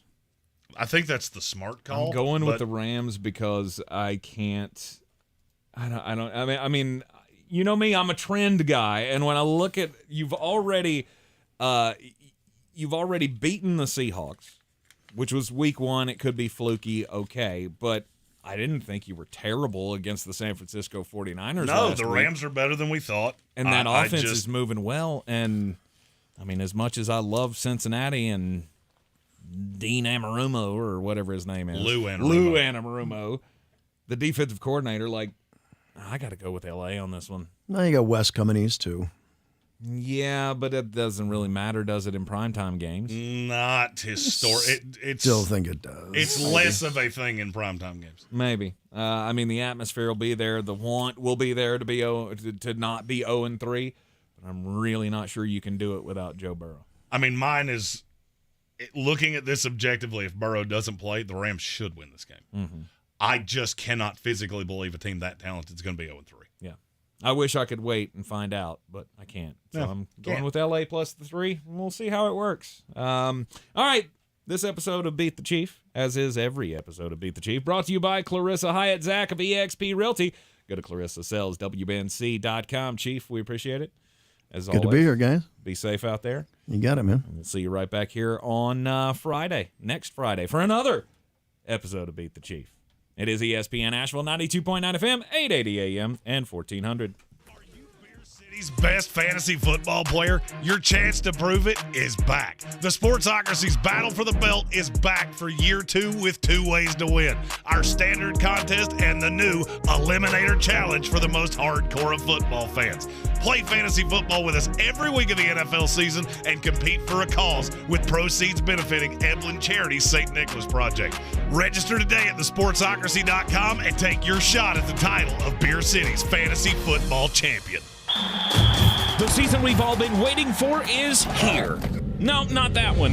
The season of the Big Orange Tent is underway in Western North Carolina. The area's largest selection of Halloween costumes, decorations, and accessories is at the Big Orange Tent at the Asheville Mall. Halloween Express is your one-stop shop for adult and child costumes, superheroes, horror icons, inflatable suits. You can find it all under the Big Orange Tent at the Asheville Mall. 10 to 8 Monday through Saturday, 12 to 6 on Sundays. At Ingles, whether we're celebrating Friday night rivals, televising college basketball games, bringing the Fan Fest to semi-pro soccer, or taking you out to the ball game at your minor league park, it's all in the bag. Ingles, low prices, love the savings. You'd do anything to keep your vehicle happy. Let's make sure it stays running smoothly. With eBay Guaranteed Fit, the right parts are just a click away. When you see the green check, you know that part will fit. Get the right parts at the right prices. ebaymotors.com. Let's ride. Eligible items only. Exclusions apply. Hi, I'm Chad Greenway. After retiring from the NFL, I've embraced my new role coaching my kids in their youth sports. Our Youth Basketball Association made the decision to use trusted coaches to train, screen, and educate all of our basketball coaches. Visit trustedcoaches.org to learn more. I'm a trusted coach. Are you? The annoying runny nose, the constant sneezing, the itchiness, and battle just to catch your breath. If you suffer from seasonal allergies, sinusitis, or nagging sinus congestion, there's a natural, easy-to-use solution that can help provide fast, drug-free relief. It's called Navage, and it uses powered suction to rinse your nasal passages in seconds. Millions of people use Navage daily to help provide relief from seasonal allergies and sinus congestion. Medications treat the symptoms, but Navage treats the problem at the source, flushing out the allergens and pollen trapped in your nose. Navage also helps wash out airborne bacteria, dust, dirt, and viruses quickly and painlessly so you can get back to breathing clearly again. Say goodbye to sinus suffering and hello to better breathing with Navage. Navage is available at Walmart, Walgreens, Target, CVS, Rite Aid, and online at Navage.com. Navage, Navage. Clean nose,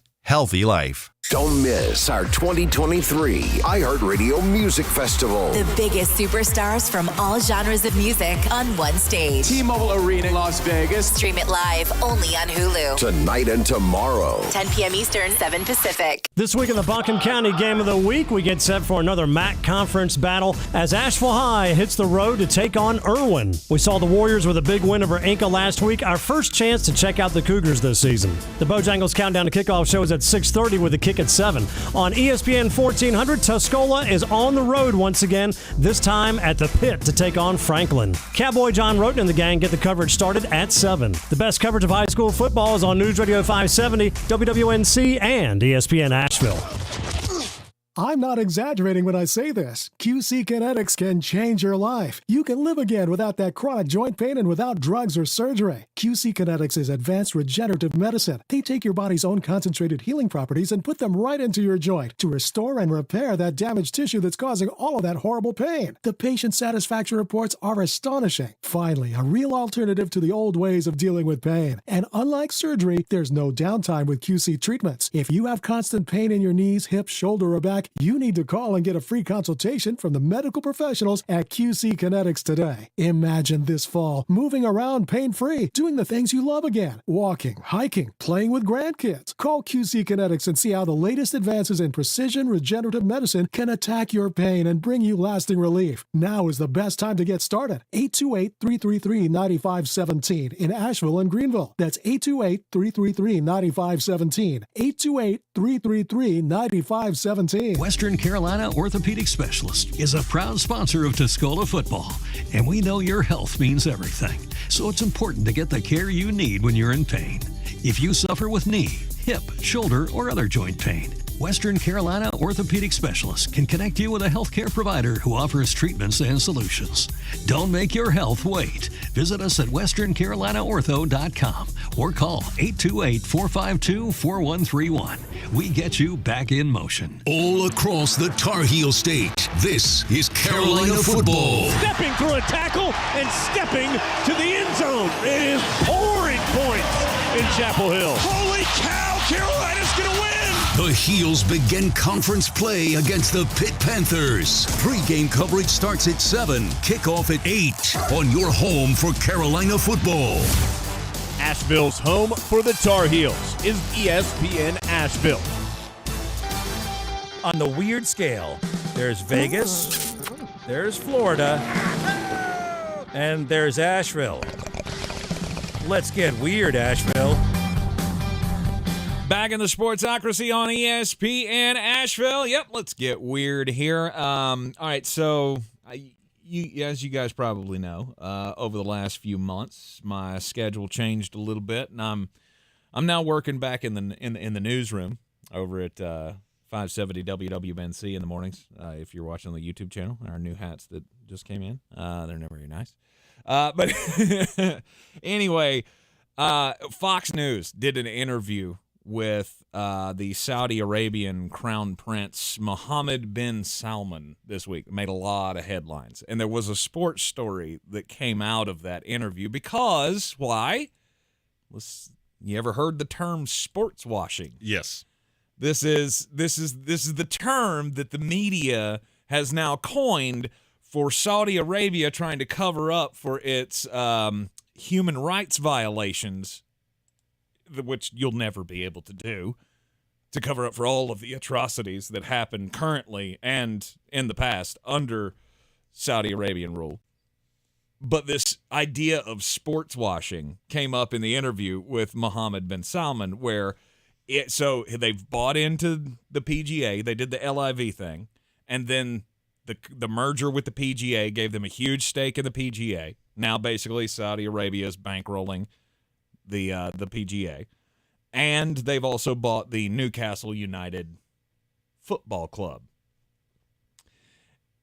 And they said, how much? Basically, the idea was, this sports washing, do you think it's going to matter? And his response was, sports washing? I'm not really sure why you keep using that term, sports washing. If it's going to increase my GDP by 1%, then I'll keep doing sports washing. whatever it is. He does not care. They're not trying to. This is not a PR move by the Saudi Arabian government. They don't care what you think about journalists are trying to make this out to be, or whoever you are that is against it, like, oh, they're trying to cover. No, they're not.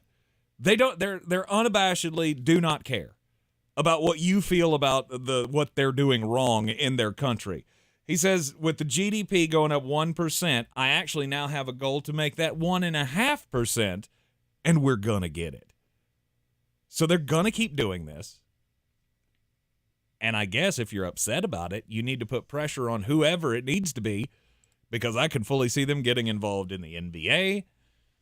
I doubt the NFL would go down that route because they don't need to, but Major League Baseball, probably one that could use a little influx of cash.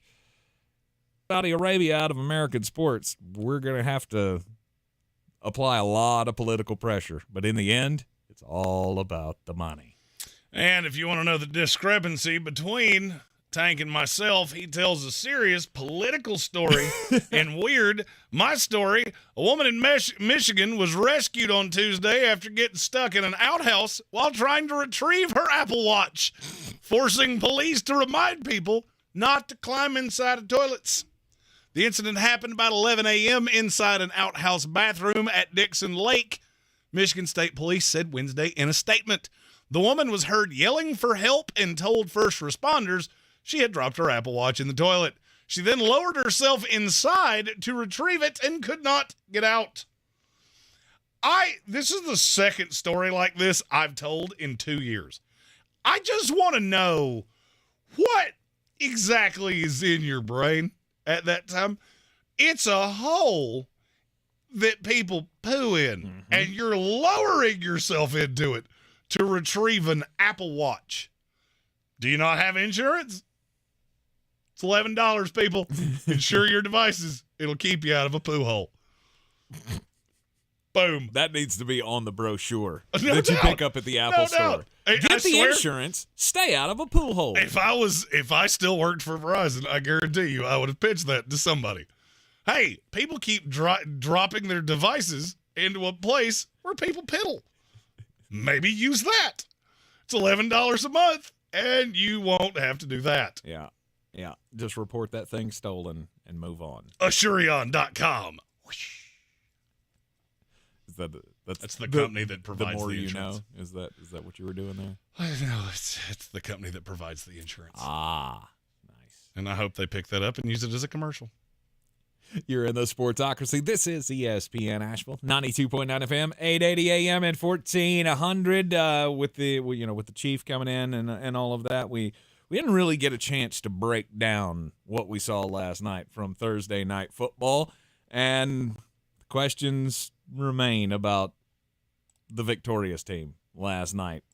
You're in the Sportsocracy. We'll discuss it up next. This is your Exergen Temporal Scanner weather forecast on ESPN Asheville. I'll get a stick to my guns with keeping the rain east, probably east of a line from Greenville, South Carolina to Hickory. East of that, rain and heavier rainfall and damaging wind and damaging storm surge out near the coast. And we're in pretty good shape here. So let's see, counting our lucky stars. Once again, we miss the brunt of a tropical system. Sunshine today, 76, plenty of sun over the weekend. From the Weather Channel, Ray Stajic.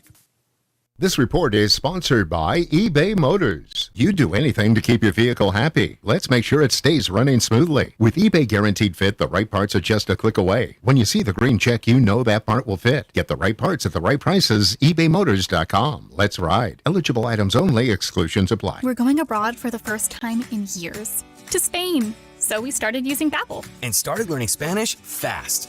With Babbel, you can start having conversations in another language in just 3 weeks. ¿Cómo te llamas? ¿Cómo te llamas?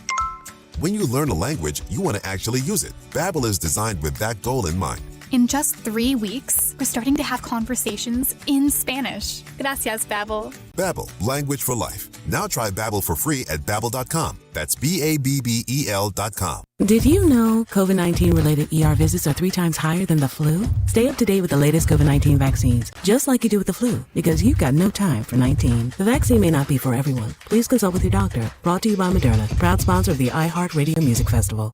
You know when you wake up and your mouth feels gross and you just can't wait to brush your teeth to get that clean, fresh feeling again? That's exactly how millions of Navage users feel when they use powered suction to rinse out their noses every day, just like brushing their teeth. Once you're able to breathe deeply without congestion, you never want to be without it. That's why so many people rave about Navage, with over 100,000 online reviews. Feel the Navage difference for yourself. In less than a minute a day, you'll feel immediate relief from seasonal allergies and congestion after the very first use. Navage will also help you sleep deeper, snore less, and feel healthier, naturally, without drugs. Start breathing clearly again with Navage. Navage is available at Walmart, Walgreens, Target, CVS, Rite Aid, and online at Navage.com. Navage. Navage. Clean nose, healthy life. Gillette Intimate gives guys a gentle and easy shave on there. And around there. And even under there. Don't treat your groin like junk. Respect it with Gillette Intimate, the best a man can get. Buy now at a retailer near you. At Ingles, whether we're celebrating Friday night rivals, televising college basketball games, bringing the Fan Fest to semi-pro soccer, or taking you out to the ball game at your minor league park, it's all in the bag. Ingles, low prices, love the savings. Running a small business is no small task. At Home Trust Bank, we work hard to prepare businesses for whatever tomorrow may bring. Your dreams are our business, and we have local experts who can help you plan for a successful future. Dependable guidance you need, and service you'll appreciate. At Home Trust Bank, we take your small business banking personally. Visit your local Home Trust branch or anytime at htb.com. Member FDIC.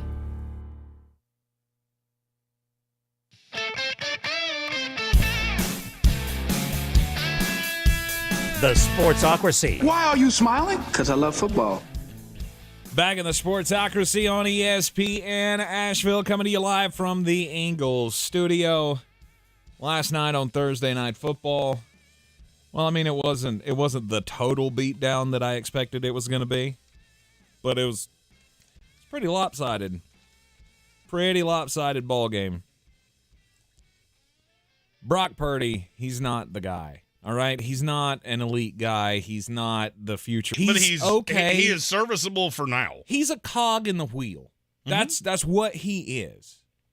Sometimes you have guys who are the entire wheel, or they might be the individual little notches on the wheel that make the gears turn. This guy is he's a part of the machine, right? Jeremy, you talked at the top of the show about when the decision comes up for the San Francisco 49ers to have to pay this guy, depending on what his record could look like, they're going to be forced to pay him big money or let him walk. And I still maintain you need to let him walk. I agree. I mean, you've found guys. You found him just magically. Last pick in the draft. You can find another one. Kyle can find another guy. I would not pay this guy big money. No, I mean, he's just a dude. Watching last night's game, it was just completely evident to me that, yes, he can make some plays. He's not going to make super boneheaded moves. But when he throws the ball, it is so irritating. Just because I mean, some of the plays are just awful. Like, just completely, like it's Cam Newton-esque. How he misses guys on some plays. Last night was definitely not a highlight reel, but it works. It does. That's the thing here is that this works. It's terrifying to me how low of a ceiling this team has. Mm-hmm. It's what you've been forever. And I also find it really funny, and you're going to say I'm defending, my guy here. I find it to be absolutely hilarious how much flack Aaron Rodgers gets for getting to NFC championship games but never winning them. Mm-hmm. And I never hear that out of Kyle Shanahan. Ever. Oh, it's there. I'm sure it's there. I just don't hear it at nearly the level. Yeah. I can't tell you why that is. I mean, how many quarterbacks in the NFL do you think the San Francisco 49ers could have right now and you would undeniably say they're the best team in the NFL? It's a 13. Yeah, I was going to say 12. I mean, because you got Trayvon Diggs that goes down for the Cowboys. So now, and we haven't talked about that yet. Yep, we'll get to it. And we will. But now you've taken away one of the things that I really liked about that Cowboy defense. Jalen Hurts has not looked remotely like the guy you paid through 2 games in Philadelphia. Not saying that couldn't change. Just up until this point, that's been a little clunky. Seattle started slow. Detroit's caught a loss early. The NFC is wide open. And I have no faith in San Francisco to crash that party. Do you?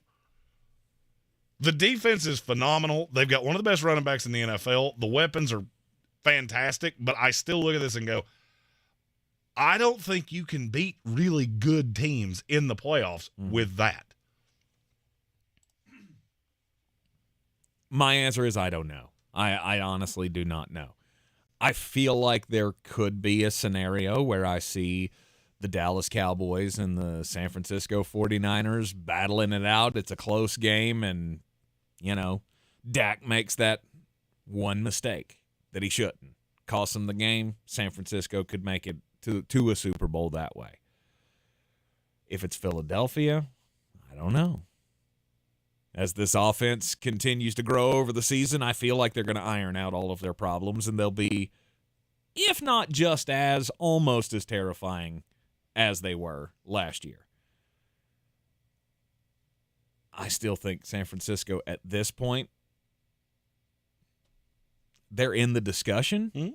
You're the 2 or the 3 in the NFC. But I don't believe you can get over the hump. Yeah, I feel like it's a possibility they could get over the hump with some good matchups. But as far as winning a Super Bowl, one of those 2 teams we keep talking about is winning the NFC East. And I think they're going to be the 1 seed in the NFC. Yes. Because San Francisco is going to lose some games. I mean, yes, you've looked really good against the Steelers team that can't score.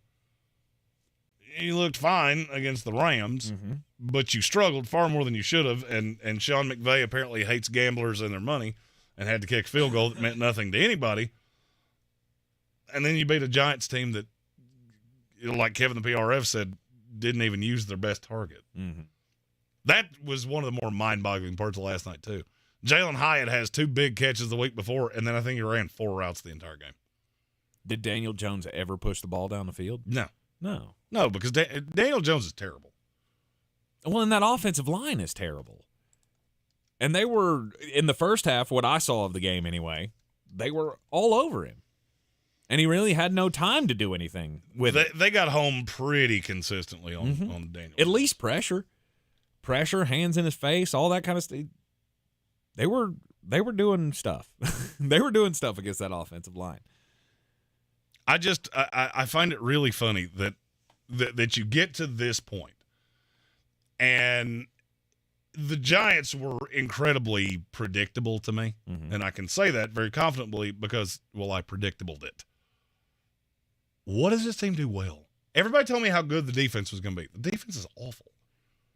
Back-to-back, literally back-to-back third downs. 3rd and 13, 3rd and 15. San Francisco converts it on swing passes. Because nobody gets out in the flat because they're using how aggressive you are against you. Because you can't get home without sending blitz. Yep. To me, it was a domination on display over one of the worst teams in the NFL.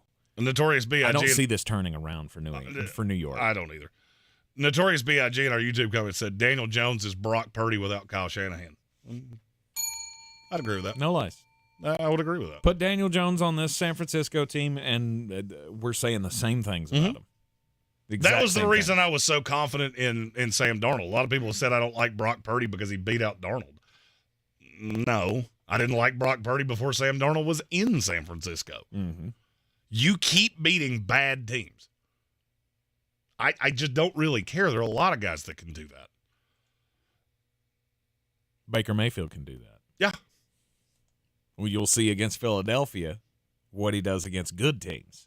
Oh, good Lord. If he wins that, I swear to God I'm deactivating Twitter. You should. I'll deactivate Twitter. They go come after you. Oh, yeah. 4th year in the league, you're a completely different guy. Sure. Three teams had Baker Mayfield. They all three went, we're good. Yep.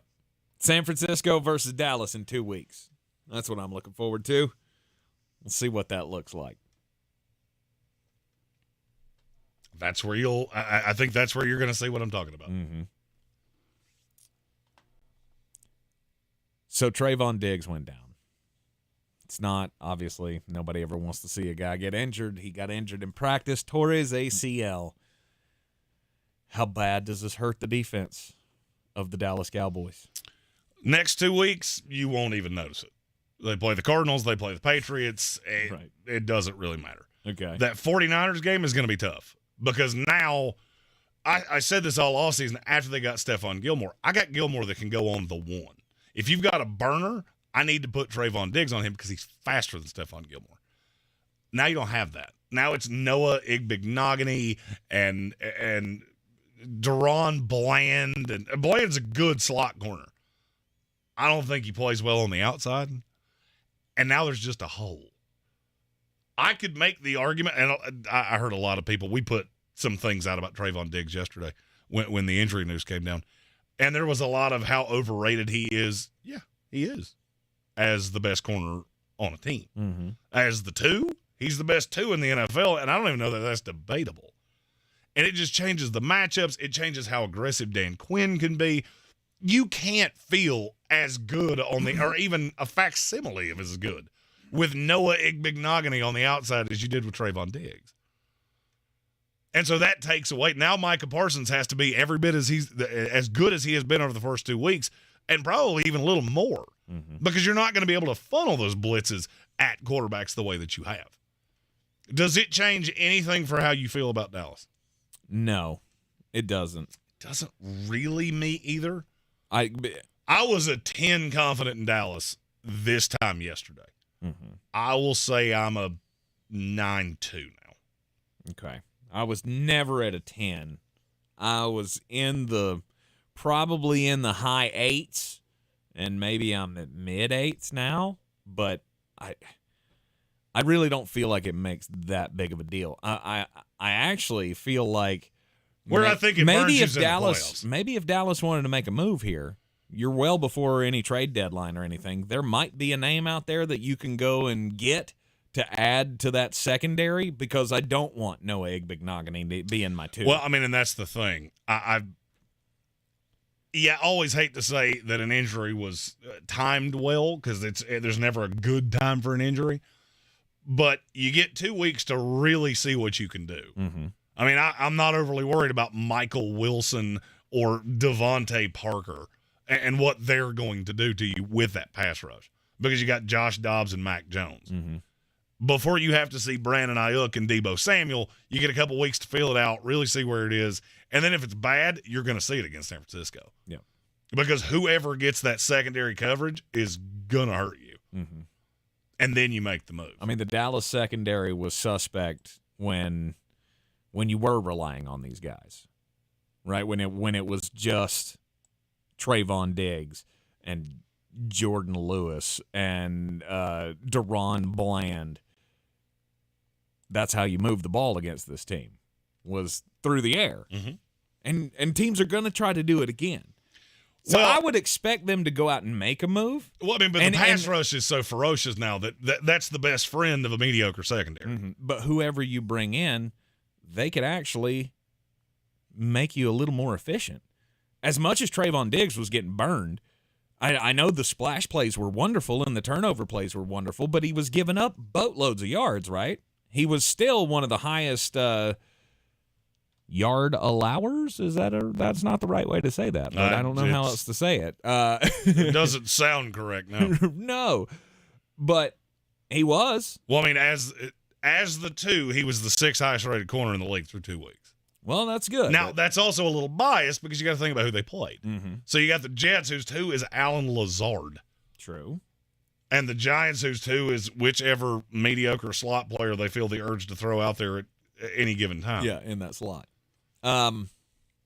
It's a significant step back. It doesn't change anything for your regular season prognostication to me. No. I still think they're the best team in the NFL. I still think they're the best team in the NFC. I think they're going to win the NFC East, and they're going to be the one seed going to the playoffs. Okay. And with a pass rush like that, you can mitigate a lot of this stuff. I could make the argument right now that Micah Parsons is the best defensive player in the NFL in the last 25 years. And I struggle to see how you're going to tell me I'm wrong. Mm-hmm. This is Lawrence Taylor level good. I mean, this goes back to when I was a kid with Derek Thomas. I've seen no one that you could just move anywhere and they get home. Yep. There was a stat that I saw, and I think it was earlier this week, that against the Jets, Micah Parsons beat every member of the offensive line. All 5 of them. Mm-hmm. He beat them for a pressure at some point.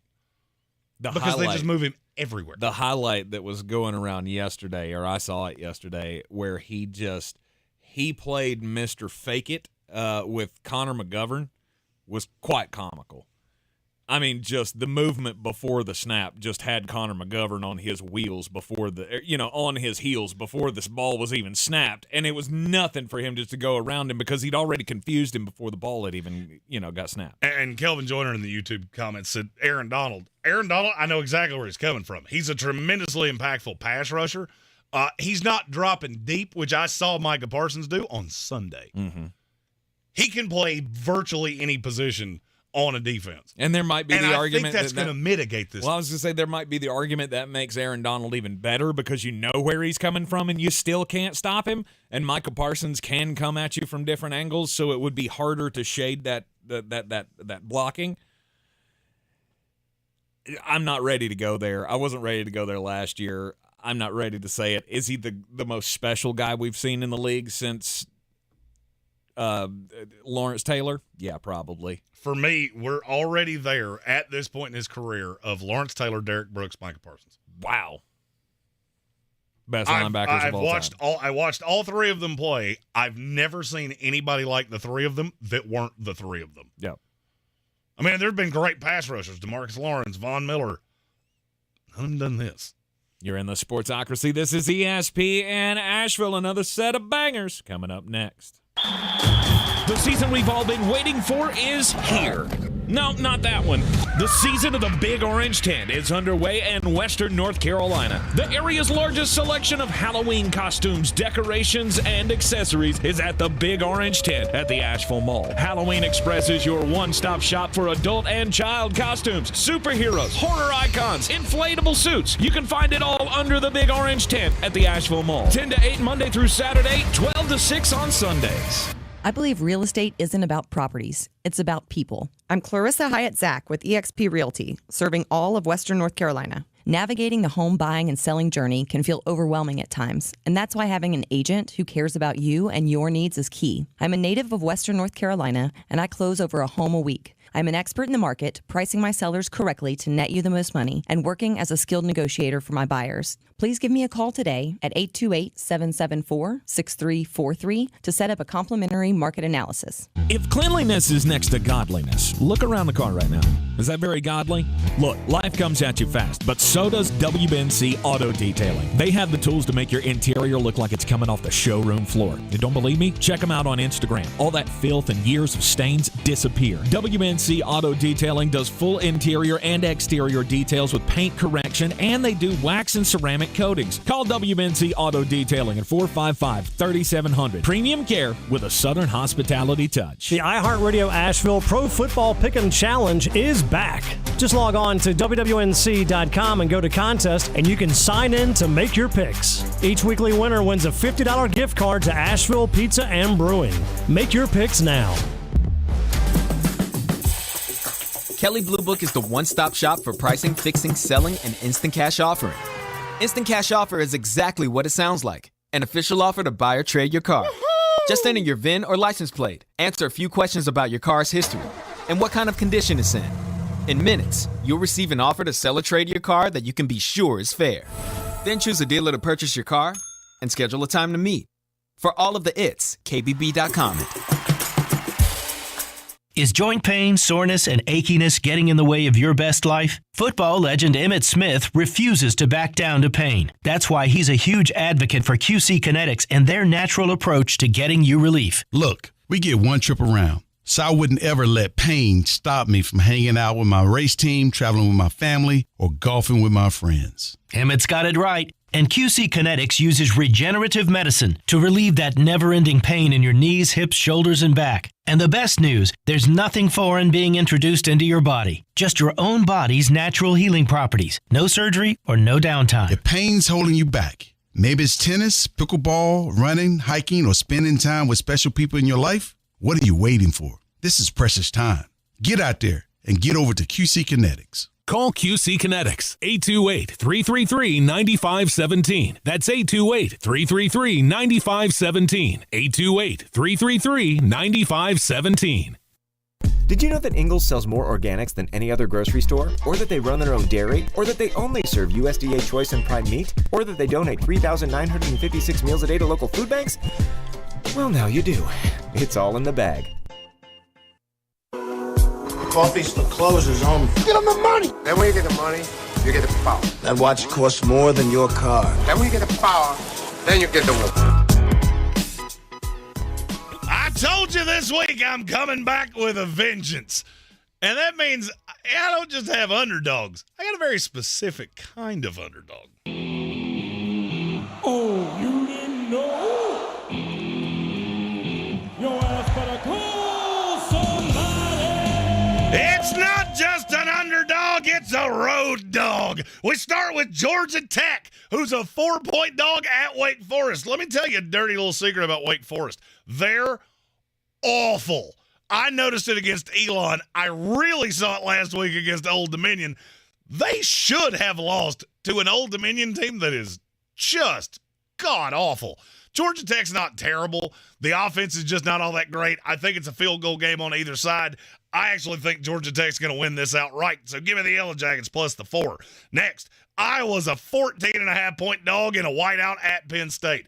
I love Drew Ayler, and there is a lot of talent on that Penn State team, but people are undervaluing Iowa, as they often do, because watching them is a lot like watching a car wreck. You can't take your eyes away, but it's not real palatable to watch. Penn State wins, Iowa covers. Give me the Hawkeyes plus 14.5. The Appalachian State Mountaineers are a 3-point dog at Wyoming.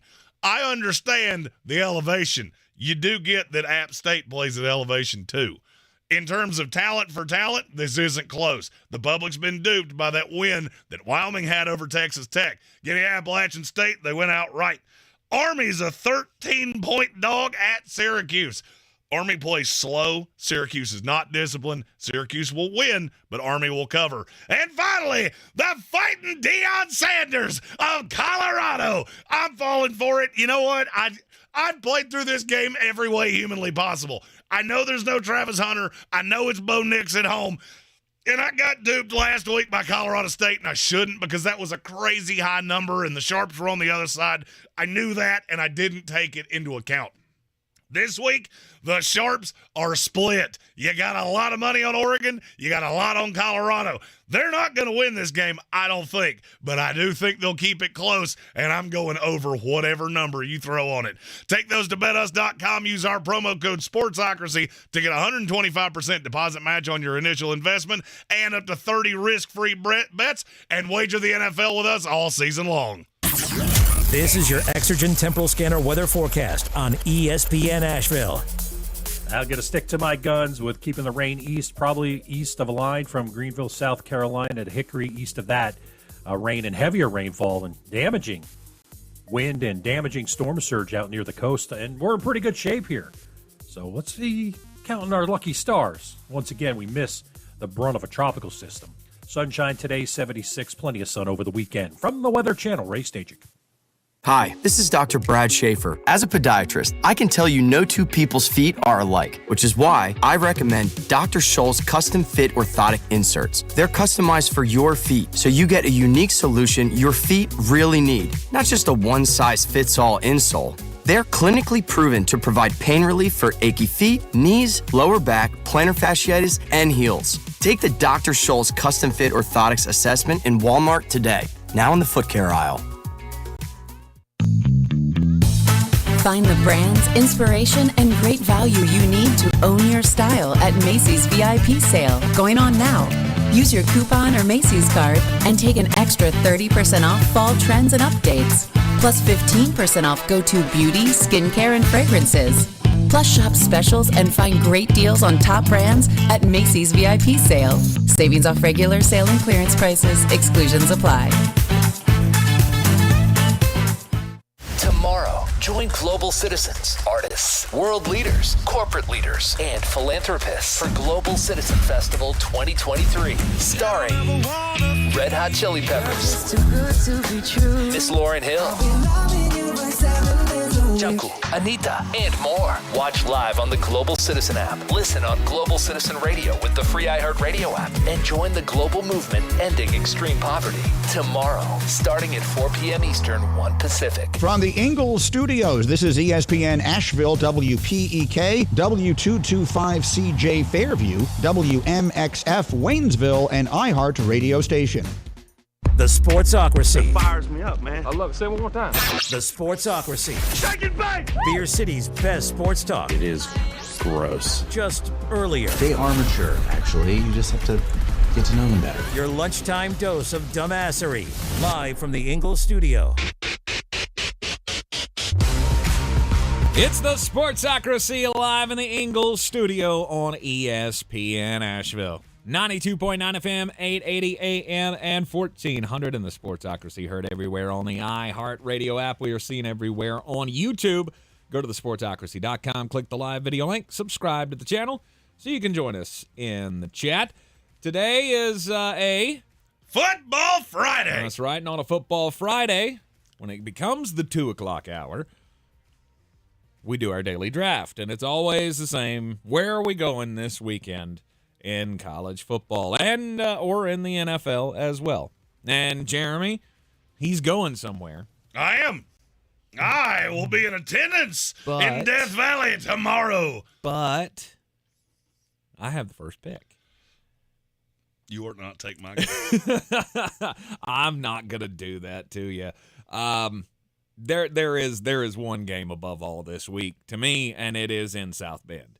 It is Ohio State. It is Notre Dame, because this is, or should be, national championship type performances by both of these teams, because you both have that in your high side, or at least being in the college football playoff.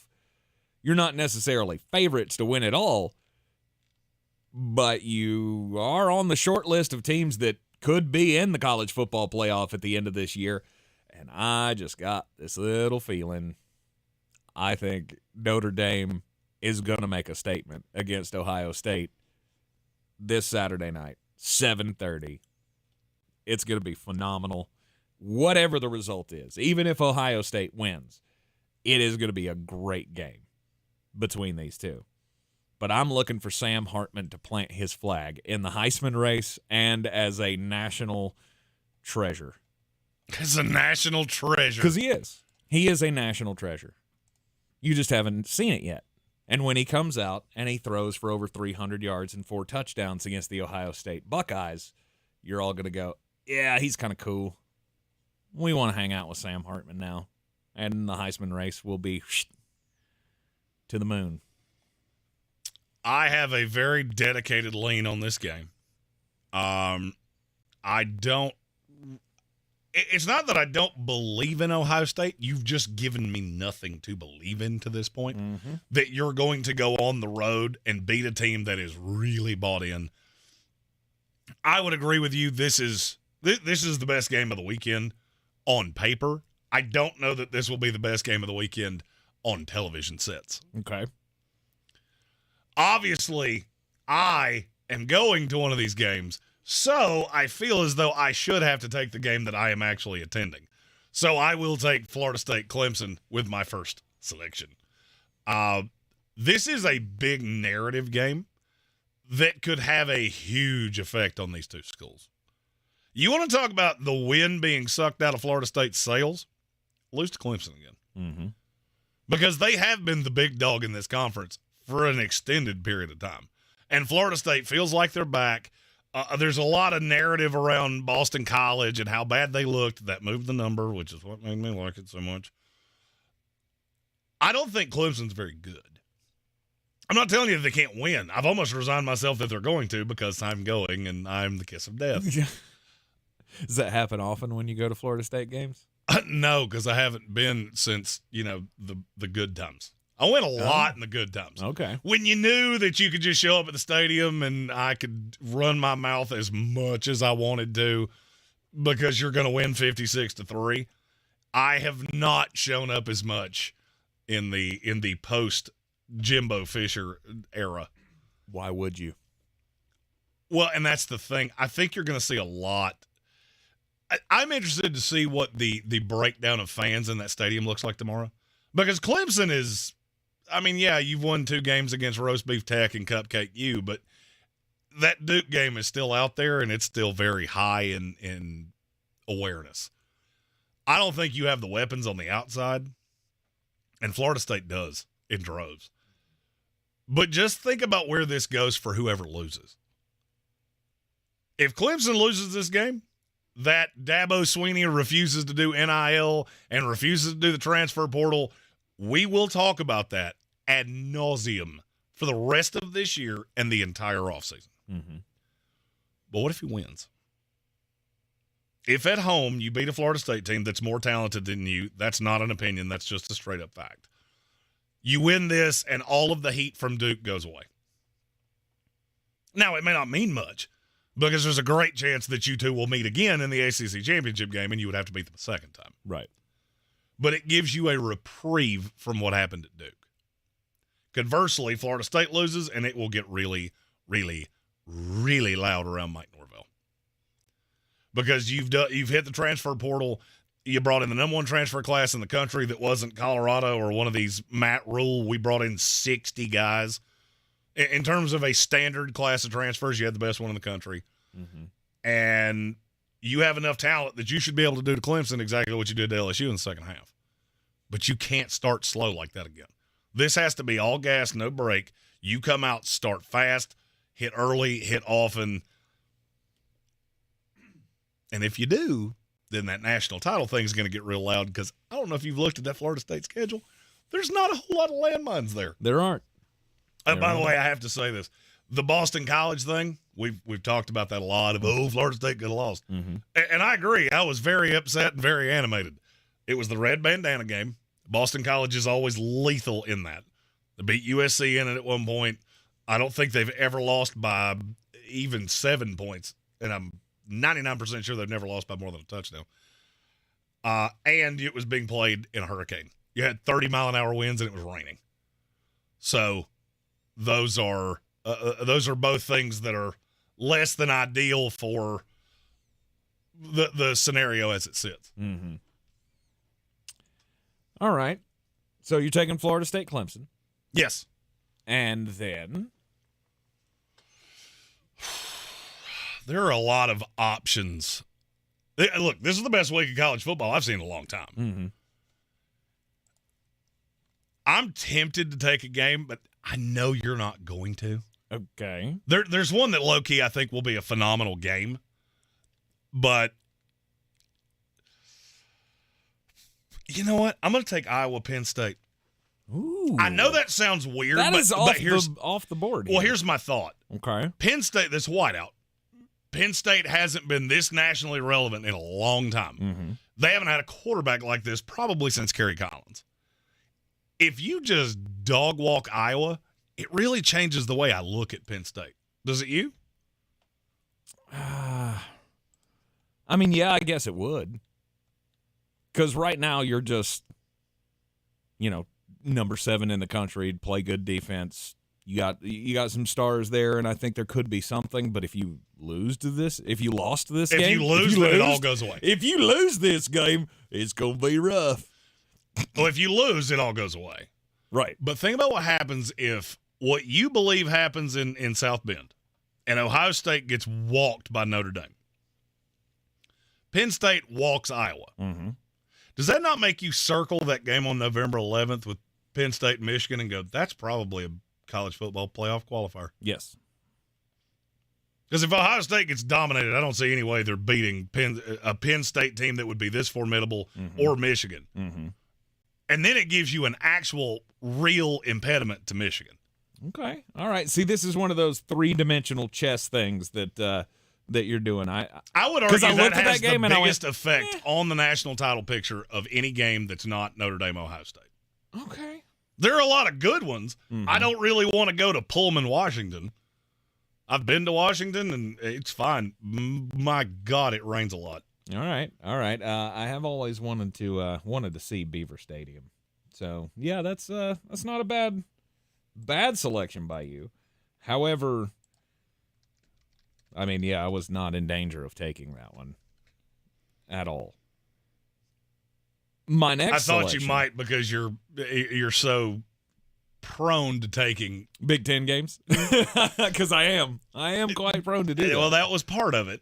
And also narrative games. You got the wide out with the quarterback. Yes. I also know definitively you're not taking the other one I was talking about. So if you do, I'm going to try my best to not say an obscenity. Mm-hmm. Well, was that game in Tuscaloosa, Alabama? It were not. Well, that's going to be my next selection. The Ole Miss Rebels and the Alabama Crimson Tide. This is in Tuscaloosa. And the only thing I keep looking at this team going, there's something wrong with Alabama. And when I say that, what I mean is this is not a national championship team like we're used to seeing. Or at least we don't think so the first 3 weeks into this season. Now, Alabama's got a chance to defend their home field here with a defense that's not as great as they have been in the past. And you're going up against a team that averages 52 points a game. What game was this? Ole Miss, Alabama. We long had that Nick Saban against his understudies thing, but that doesn't seem to be going well since the Jimbo Fisher win. Remember, Jimbo became like the first one to really do it on a big scale, and then there was Sark last week in the Texas game, or 2 weeks ago in the Texas game. And now you've got Lane Kiffin. He wants a bite at that apple now. Kirby Smart's already gotten his pound of flesh out of Nick Saban. And I think the atmosphere for this game is just going to be electric because they get behind in Bryant-Denny Stadium to Ole Miss, and maybe they get behind by 2 scores at one point. I'm going to be interested to see how the crowd reacts. It won't be good. No, it's not going to be good, and that's what I'm here for. I want to see the dumpster fire. I want to see Alabama fans basically on the brink of rioting amongst themselves because you're going to have so many arguments about how the game has passed Nick by. Well, Boston Connor got pelted with a Michelob Light at the Texas game when that didn't go particularly swimmingly, and I could see a lot of cans going flying if it doesn't start well. Mm-hmm. All right. That one's an interesting one to me. Yeah.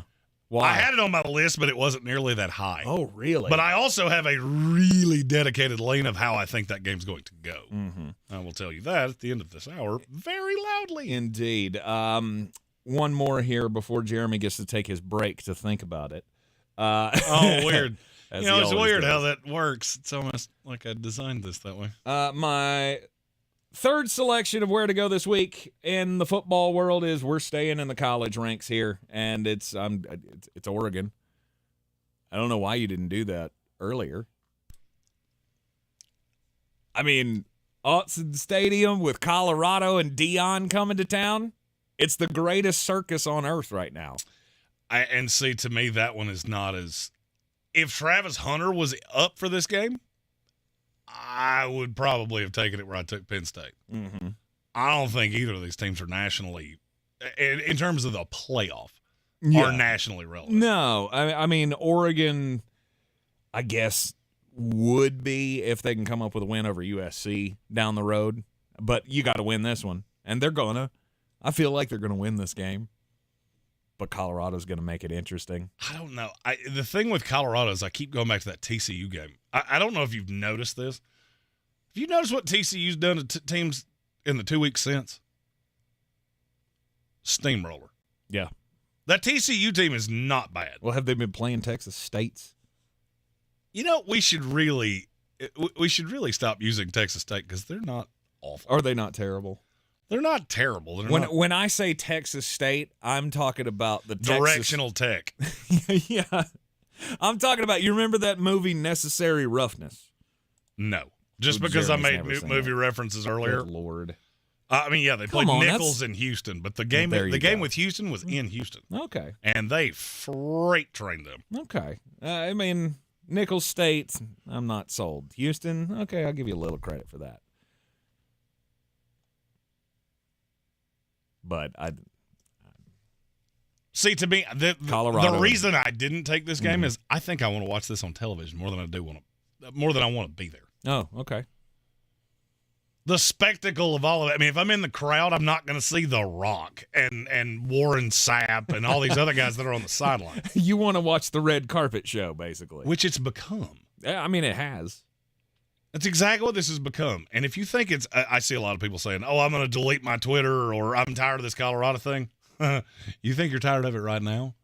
If they beat Oregon, you should probably go on a darkness retreat for about the next 7 days because it will be the only thing talked about in college football for a week. Yes, it most definitely will. And I think even if this is a competitive game within 2 scores, it's still going to be everything we talk about.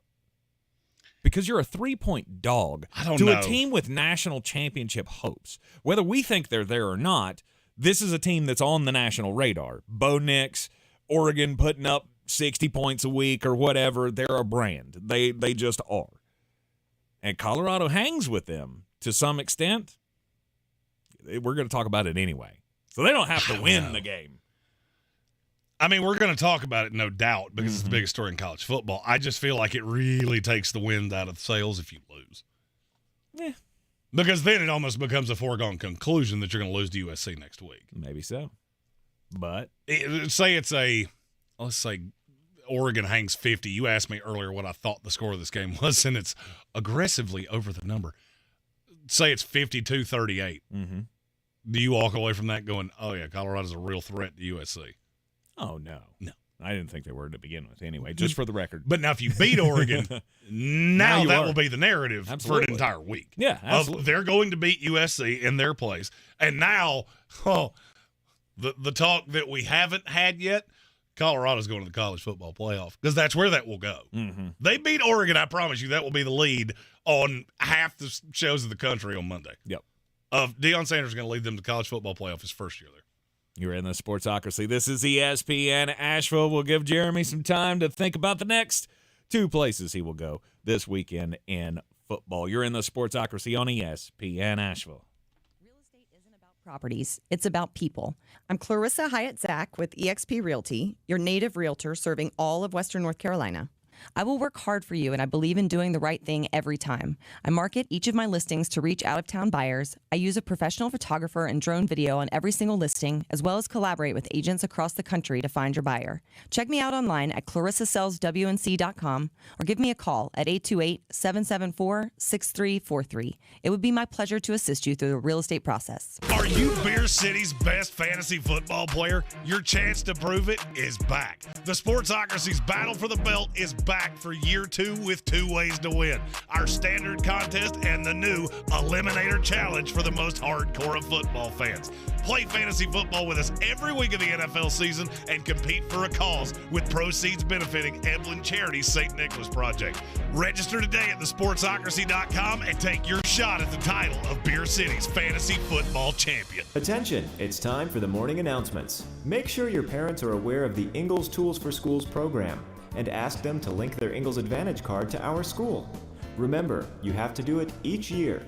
Now please stand and join me in the Pledge of Allegiance. I pledge allegiance to the flag of the United States of America and to the republic for which it stands, one nation, under God, indivisible, with liberty and justice for all.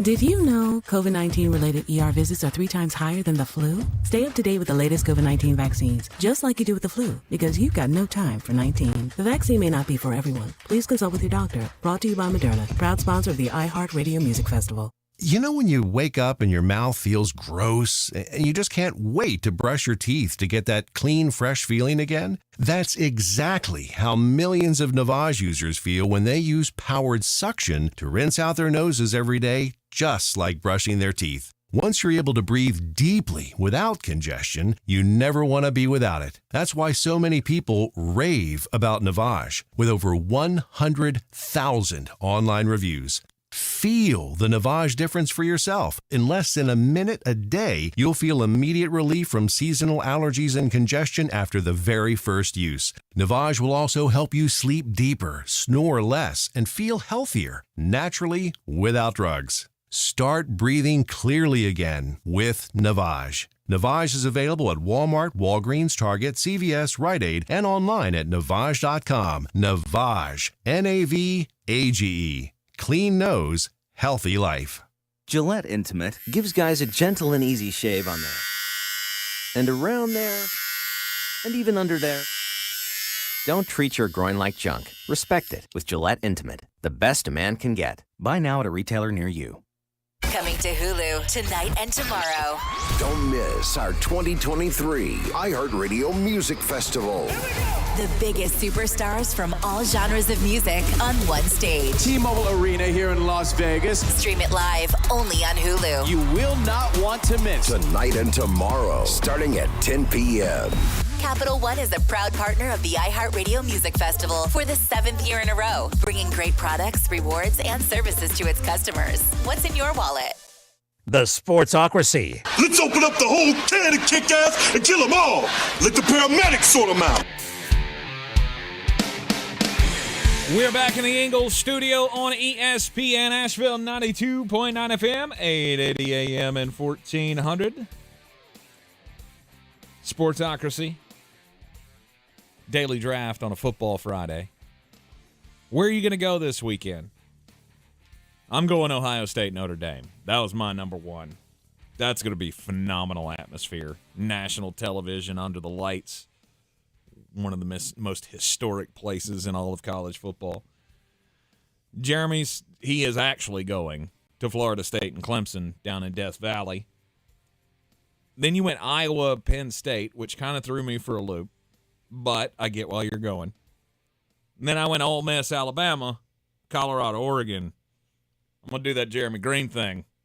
I can just take Southwest Poughkeepsie State and Youngstown, and I'm going to be just fine. I've already won. I don't know that you have. All right, we gave you the break to think about it. What you got, Jeremy? Where are you going next? You're not going to love this because you roll your eyes every time somebody says this. The other two most interesting games in the country are both in the Pac-12. Yeah. It's UCLA, Utah. Yeah. Woo. And Washington State, Oregon State. Okay. Nobody wants to talk about this. But if a team comes through the Pac-12 with even just one loss, they're going to be in the playoff. You can't be this good and have to play all of these teams and not make it. Mm-hmm. You've got the SEC argument now. Because the Big Ten is going to cull itself. Yes. And God help us all if you all win one of those Penn State, Ohio State, Michigan games. Because then there will be the argument of, well, which one is better? None of them. If you all beat each other, then you're all about the same. Right. You can't have this many top 25 teams and not be a good conference. And I have a funny feeling that there is a team in the Pac-12 that's going to show you how good they are, mm-hmm. and it's probably not the one that you think it is. Really? Are you putting planting a flag on this one? Which one is it? Or are you going to reveal? Guess you'll have to wait till the end of the show. Oh, I guess it'll be in the bangers coming up at the end of the hour. It's one of my favorite picks of the year. Huh. Interesting. It's one of my favorite picks of the year because there is a narrative around this game that I don't care about because it does not matter to the game the way that it will be made out to be. Mm-hmm. Feeling like we've picked the bones of college football. If you're picking an NFL game, God bless your soul, because I didn't have one in my top 15. In your top 15? Really? What's the best NFL game of the weekend? You're gonna say I'm crazy for this. Bengals Rams. No. That wasn't the one. That wasn't the one. Was the only one. To me, that's the most competitive. I mean, if Joe Burrow's not playing, which it doesn't look like he's gonna. That's the reason I couldn't take it. If you told me definitively Burrow was playing, then I would have. That would have been my last selection. Sure, you get the replay of the Super Bowl, all that into play. I completely understand it. However, it doesn't look like that's going to be the case, and so that wasn't the game I was looking at. It's definitely not my bloodbath on Monday night. That was for sure what I thought you were about to pick. Now I'm real lost as to what you're about to say. It's the Lions and the Falcons, because I think that is going to be a sneaky good game, and maybe not sneaky. I mean, we expect a lot of us as fans believe that these two teams are good, not great. Maybe one's closer than the other. Talking about the Lions, in my estimation, they're both teams that could be fly in the ointment. Yeah, in your estimation, the Falcons may be a little bit better than the Detroit Lions, but we're all close. We're all kind of right there in the neighborhood of are they, aren't they, are they, aren't they, and depending on how this game goes, we may have our definitive answer. See, for me, all of the teams in the NFC that aren't the Eagles, the Cowboys, and the 49ers, you're just in this big blob that goes Lions, Falcons, Saints, Packers. I'll throw your Bucks in there in spite of the fact I don't want to. Mm-hmm. Seahawks, Commanders. You're all just in a big tier to me. And then you get the bad that's below that. Mm-hmm. So I understand why you said that. I was not prepared for you to say that. You weren't prepared for me to take any NFL games, were you? I mean, that one was on the list of, okay, if it gets to that point. If I just get a really wild hair and I feel the urge to take something in the NFL, I was gonna say, throw a dart at that one or the Saints and the Packers. If we do 7 UDFAs after this, I might get to an NFL game. That's what I heard you say. It wasn't quite that bad, but it wasn't far off from that either. Not far. Well, I'm going to stick to the NFL for my last selection as well. And I've already made the turn here. I might as well just steer into this skid. The more I think about it, that Buffalo-Washington game could be fun. I don't know what it is about it. I just don't look at the Bills and go, yeah, they're going to absolutely blow out Washington. And I look at Washington and go, they could probably hang with that team. I also thought that was going to be the time that Asheville Police Chief David Zack just punched you in the face. I never said anything bad about his team. Didn't you, though? I didn't. You like taking little veiled shots. I didn't. Taking little veiled shots at them Buffalo Bills. I didn't. All I said was Bills are going to win, but the Washington Commanders will cover. It's going to be closer than you think. That's all I'm saying. I think there could be drama at the end. That's one of those that I have. The more you've talked, and you've talked yourself into how good that's going to be, the more I've talked myself into, I'm playing Josh Allen in DFS this week. There you go. Because Stephon Diggs is going to end up with Benjamin St. Just. How's that going to go? Or what's the rookie? Who's the rookie name? Emmanuel Forbes. Emmanuel Forbes. I like him markedly better than Benjamin St. Just. Well, sure. I was just throwing a name out there. Got it. Was on the Amon-Ra St. Brown team at one point. He was, and he's not been very good at football since he came into the league. Well, he's had that Trayvon Diggs thing of the good's good. The bad is painful. All right, what's your final college game of the week? You've almost soured me here. You know what? I am going to take an NFL game because you took 2. Yep. And neither one of them, to me, it's Saints-Packers. That is a game that you genuinely could convince me of anything happening, and I'd believe it. Mm-hmm. Because the Saints have the weapons. I don't know exactly what that Packer team is going to look like, but they have been – I almost feel like you threw the Packers out with the bathwater when they lost to the Falcons, and I'm not sure that I understand why. No, I didn't. I took them to win this game. I understand that, but it was almost like a derision of the Saints more than it was – at least that's how it sounded to me. All right. I mean, I can see where you're going with that because I am a little disappointed in the Saints.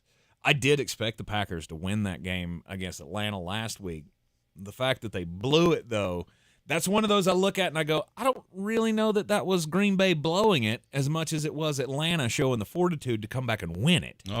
5 days later, I'm glad you finally got there. Yeah. Because Monday, it sounded to me like, well, the Packers are just awful. No, They're awful because they lost the Falcons, and they're bad too. No, I was a little disappointed, but I got to give the Falcons credit.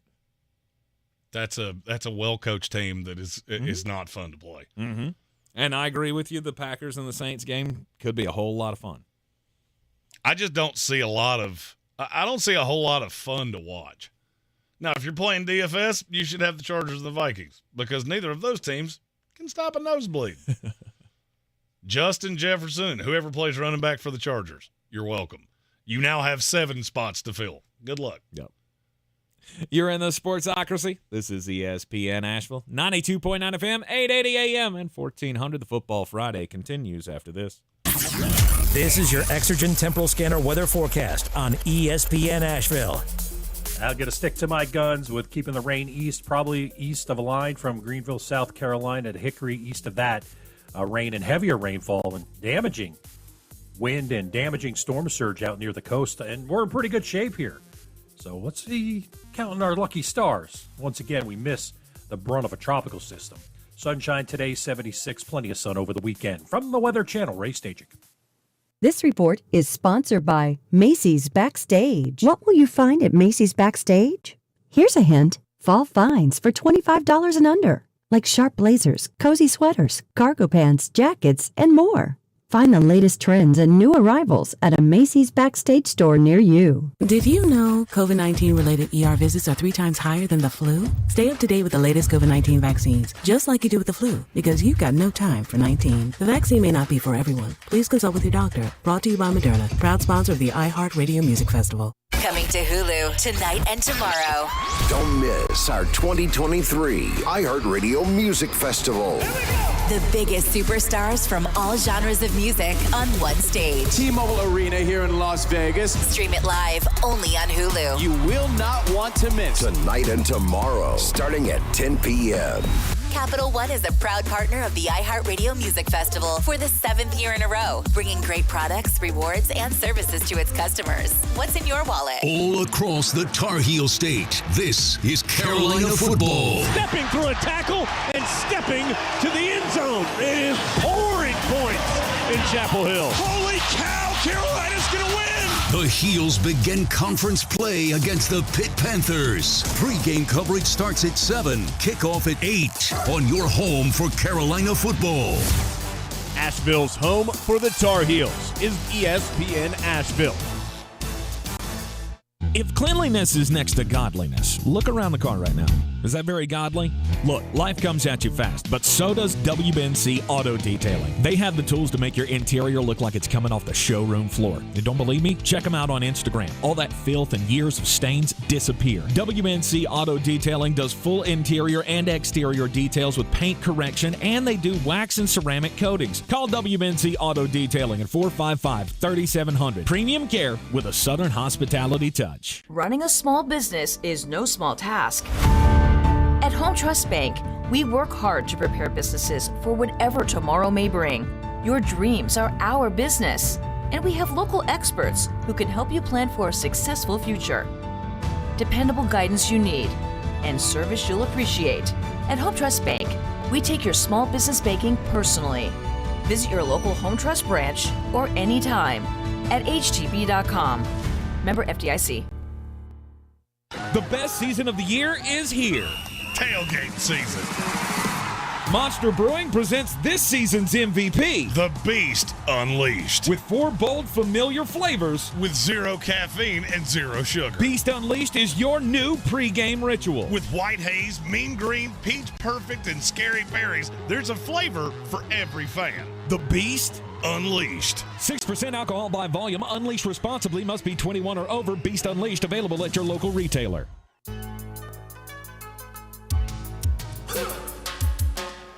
Back in the Sportsocracy, and it's time for the most important message of the day.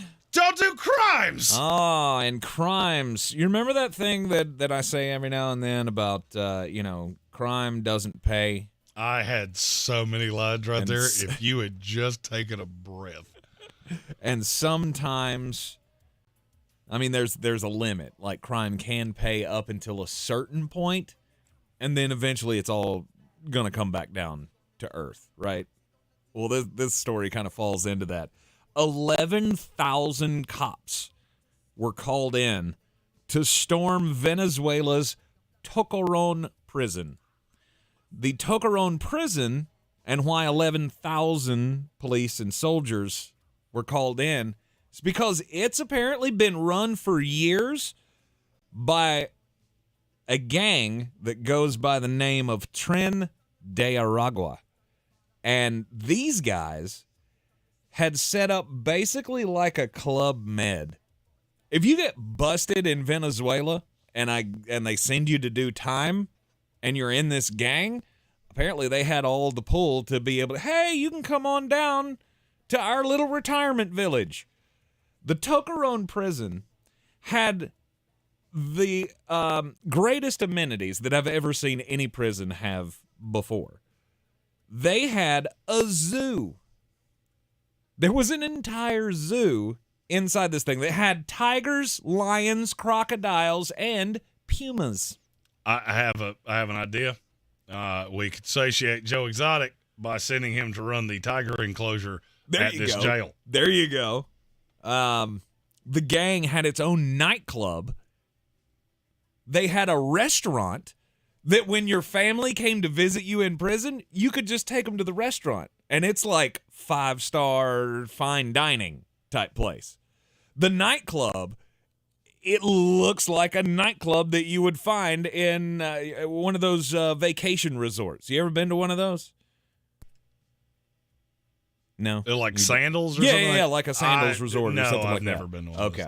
I've heard the tale of them, but I was going to say, at those resorts, they have like a little nightclub that just looks like it should belong in a strip somewhere with the fluorescent lights and the cool graphics on the windows. It looks exactly like that. They do have those on cruise ships, though, which it sounds very similar. Yes. They had their own nightclub. They had the restaurant. They had their own baseball field.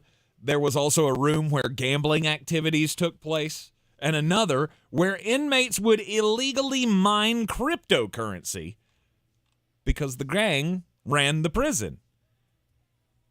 The leader of the gang, he was able to escape before the 11,000 cops took the prison back. 400 to 500 inmates are still missing after the raid, which is something that you always want to hear. But the leader of the gang, Hector Nino Guerrero, he got out. He got the word that they were coming, and he got out. But it was said that he's been there serving a 17-year prison sentence, but he still runs everything for the gang, free to come and go as he pleased.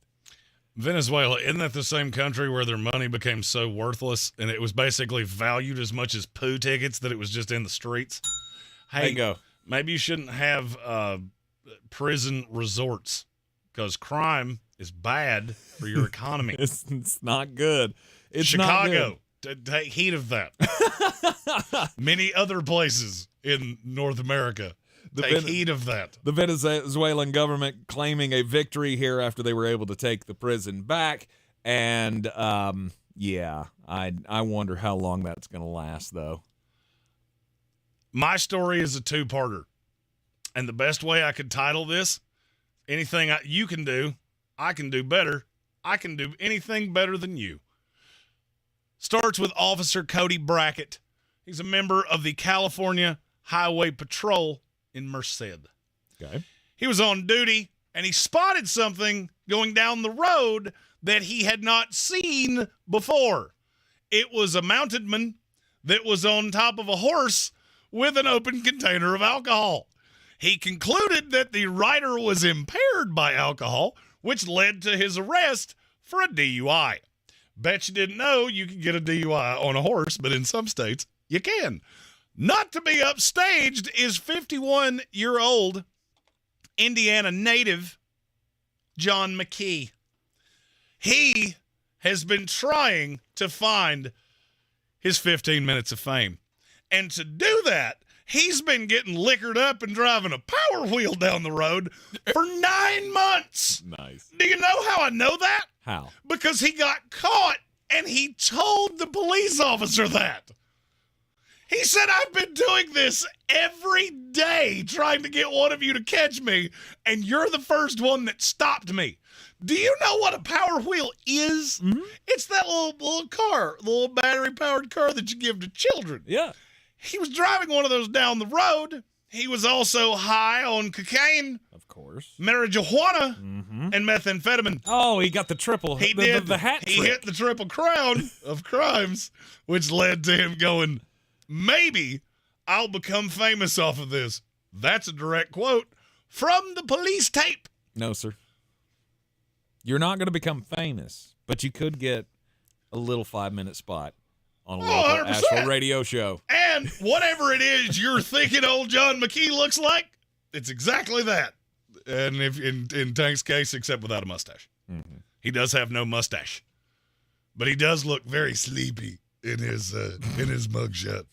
It looks like maybe he had too many of them recreationals. Of course he was, because I think he was taking the same tranquilizers that they gave the horse 100%. in the other story. Now that would have been bad. Get him on top of the horse. That's animal cruelty. Yeah. All right. It is ESPN Asheville, 92.9 FM, 880 AM, 1400, the Sportsocracy. Live in the Ingalls studio here. And don't forget, you can play DFS football with us each and every week. We got 2 different contests going. And player, go to thesportsocracy.com. Click on the links there on the front page for the Battle for the Belt, or they're in the description of the YouTube video and all of our YouTube videos. Biggest question this weekend for me, or I guess this week in the NFL, is it's all about Joe Burrow. What is happening with Joe Burrow and Cincinnati? Is there a bigger problem here or not? Well, or is this just bad luck? It's a team that starts slow, and he seems to need to protect himself a little better from boo-boos early in the season. Mm-hmm. As he had the appendicitis last year. I'm not overly worried about it because I've seen you do this before. Mm-hmm. But a loss to the Rams would be, I'm not going to say it would end your season. I said that earlier of it almost takes away any shot of you make the playoffs. Mm-hmm. I just feel like you're going to have to finish somewhere in the neighborhood of 11-3 in the last 14 weeks, and I'm not sure that a team that started 0-3 can do that. The AFC is too competitive for you to put yourself behind that much of the 8 ball. Now, I will say this, and this is something we hadn't talked about, but I'm glad this came up. Have you noticed the separation in the AFC, or is that just me? You know, we talked about how many great teams there were in the AFC. Yes. I feel like through 2 weeks, you've seen some clear contenders separate. Okay. Pittsburgh's not as good as we thought they were. Agreed. Cleveland's got issues with Deshaun Watson. Mm-hmm. I still think they'll be fine because the defense is insane, and Jerome Ford is going to be a phenomenal running back, and Kareem Hunt doesn't matter. Jacksonville's in a division where nobody can keep up with them. Mm-hmm. So they're up there to a point, but I don't even view them. I still think Jacksonville could be the 1 seed in this conference, and I almost think there's no shot of them going to a Super Bowl. Mm-hmm. It's Kansas City, Baltimore, and Miami. I feel like those are the top 3 teams in the AFC, and they have clearly separated themselves. And then there's a tier of, whoo, buddy, there's a whole mess of you. I'm not even sure that Baltimore's in that category. And you know how much I love the Ravens, but I'm not sure that they've separated themselves. Oh, so you as think an it's just elite Kansas team. City and Miami? I'm kind of thinking that. And I don't think there's a giant gap between that top tier and the second tier. I do. I don't at this point because everybody's vulnerable. Everybody has proven to be vulnerable. I mean, Miami, not yet, but we know what their flaws are, right? We know what the bugaboos about them can be. When they're fully healthy, they're hell on wheels. We know that. Mm-hmm. But will they stay fully healthy? I guess I have the same criticism of Baltimore. Kansas City is still top dog to me in the AFC. And I get that they already have a loss, but remember, I was the one. I was out of conference. Yeah, but I was also the one that went, yeah, but I know we don't put asterisks on things, but I felt it.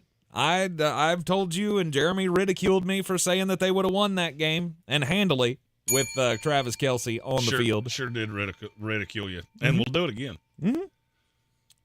To me, it's still Kansas City at the top. Miami's the second, and after that, there are some disappointments. I mean, the Chargers, the Bengals, the Steelers, and I'll throw the Browns in there because Deshaun Watson has not looked good. But I don't think there's as much separation as you do at this point. But I see where you're coming from. I just feel like if you assume health, which you always have to because, yeah, you have an injury like the Jets. I mean, look how different the season looks. Absolutely. There. But even with a team like that, the Chargers are nowhere near what you thought they would be. Mm-mm. They have shown that the defense is every bit as bad as it was last year, if not worse. The Patriots are who we thought they were. I feel like I can look at the AFC right now and go, there's 6 teams that are not making the playoffs, and I can say that practically definitively. Mm-hmm. So the 3 in the AFC South, or 2 in the AFC South, Colts and the Texans. Okay. The Raiders and the Broncos. The Patriots. Okay, there's 5. That's it? Mm-hmm. As far as you're going? Okay. Who else did you want me to throw in there? Your Jets. With a defense like that? I mean, you can't say for certainty. I get okay. I'm saying this is a definitive. Yeah, definitely. Okay. Yeah. This is a definitive. There is nothing that you're going to do that puts you in the playoffs. I feel like there's an outside chance that you could still make the playoffs. And I feel the same way in the NFC. Mm-hmm. I'm looking at the Arizona Cardinals, the Carolina Panthers, the Minnesota Vikings, the Chicago Bears, and the New York Giants. Those 10 teams, your season's over. Mm-hmm. You're going to be sub 7-10. Every one of the teams I just said. Mm-hmm. Conversely, I would say there's a handful of teams that I can almost definitively, assuming health, say are going to make the playoffs. Eagles, Cowboys, 49ers, mm-hmm. Jacksonville Jaguars, Kansas City Chiefs, Baltimore Ravens, Miami Dolphins. Okay. That's probably as far as I'm willing to go. Okay.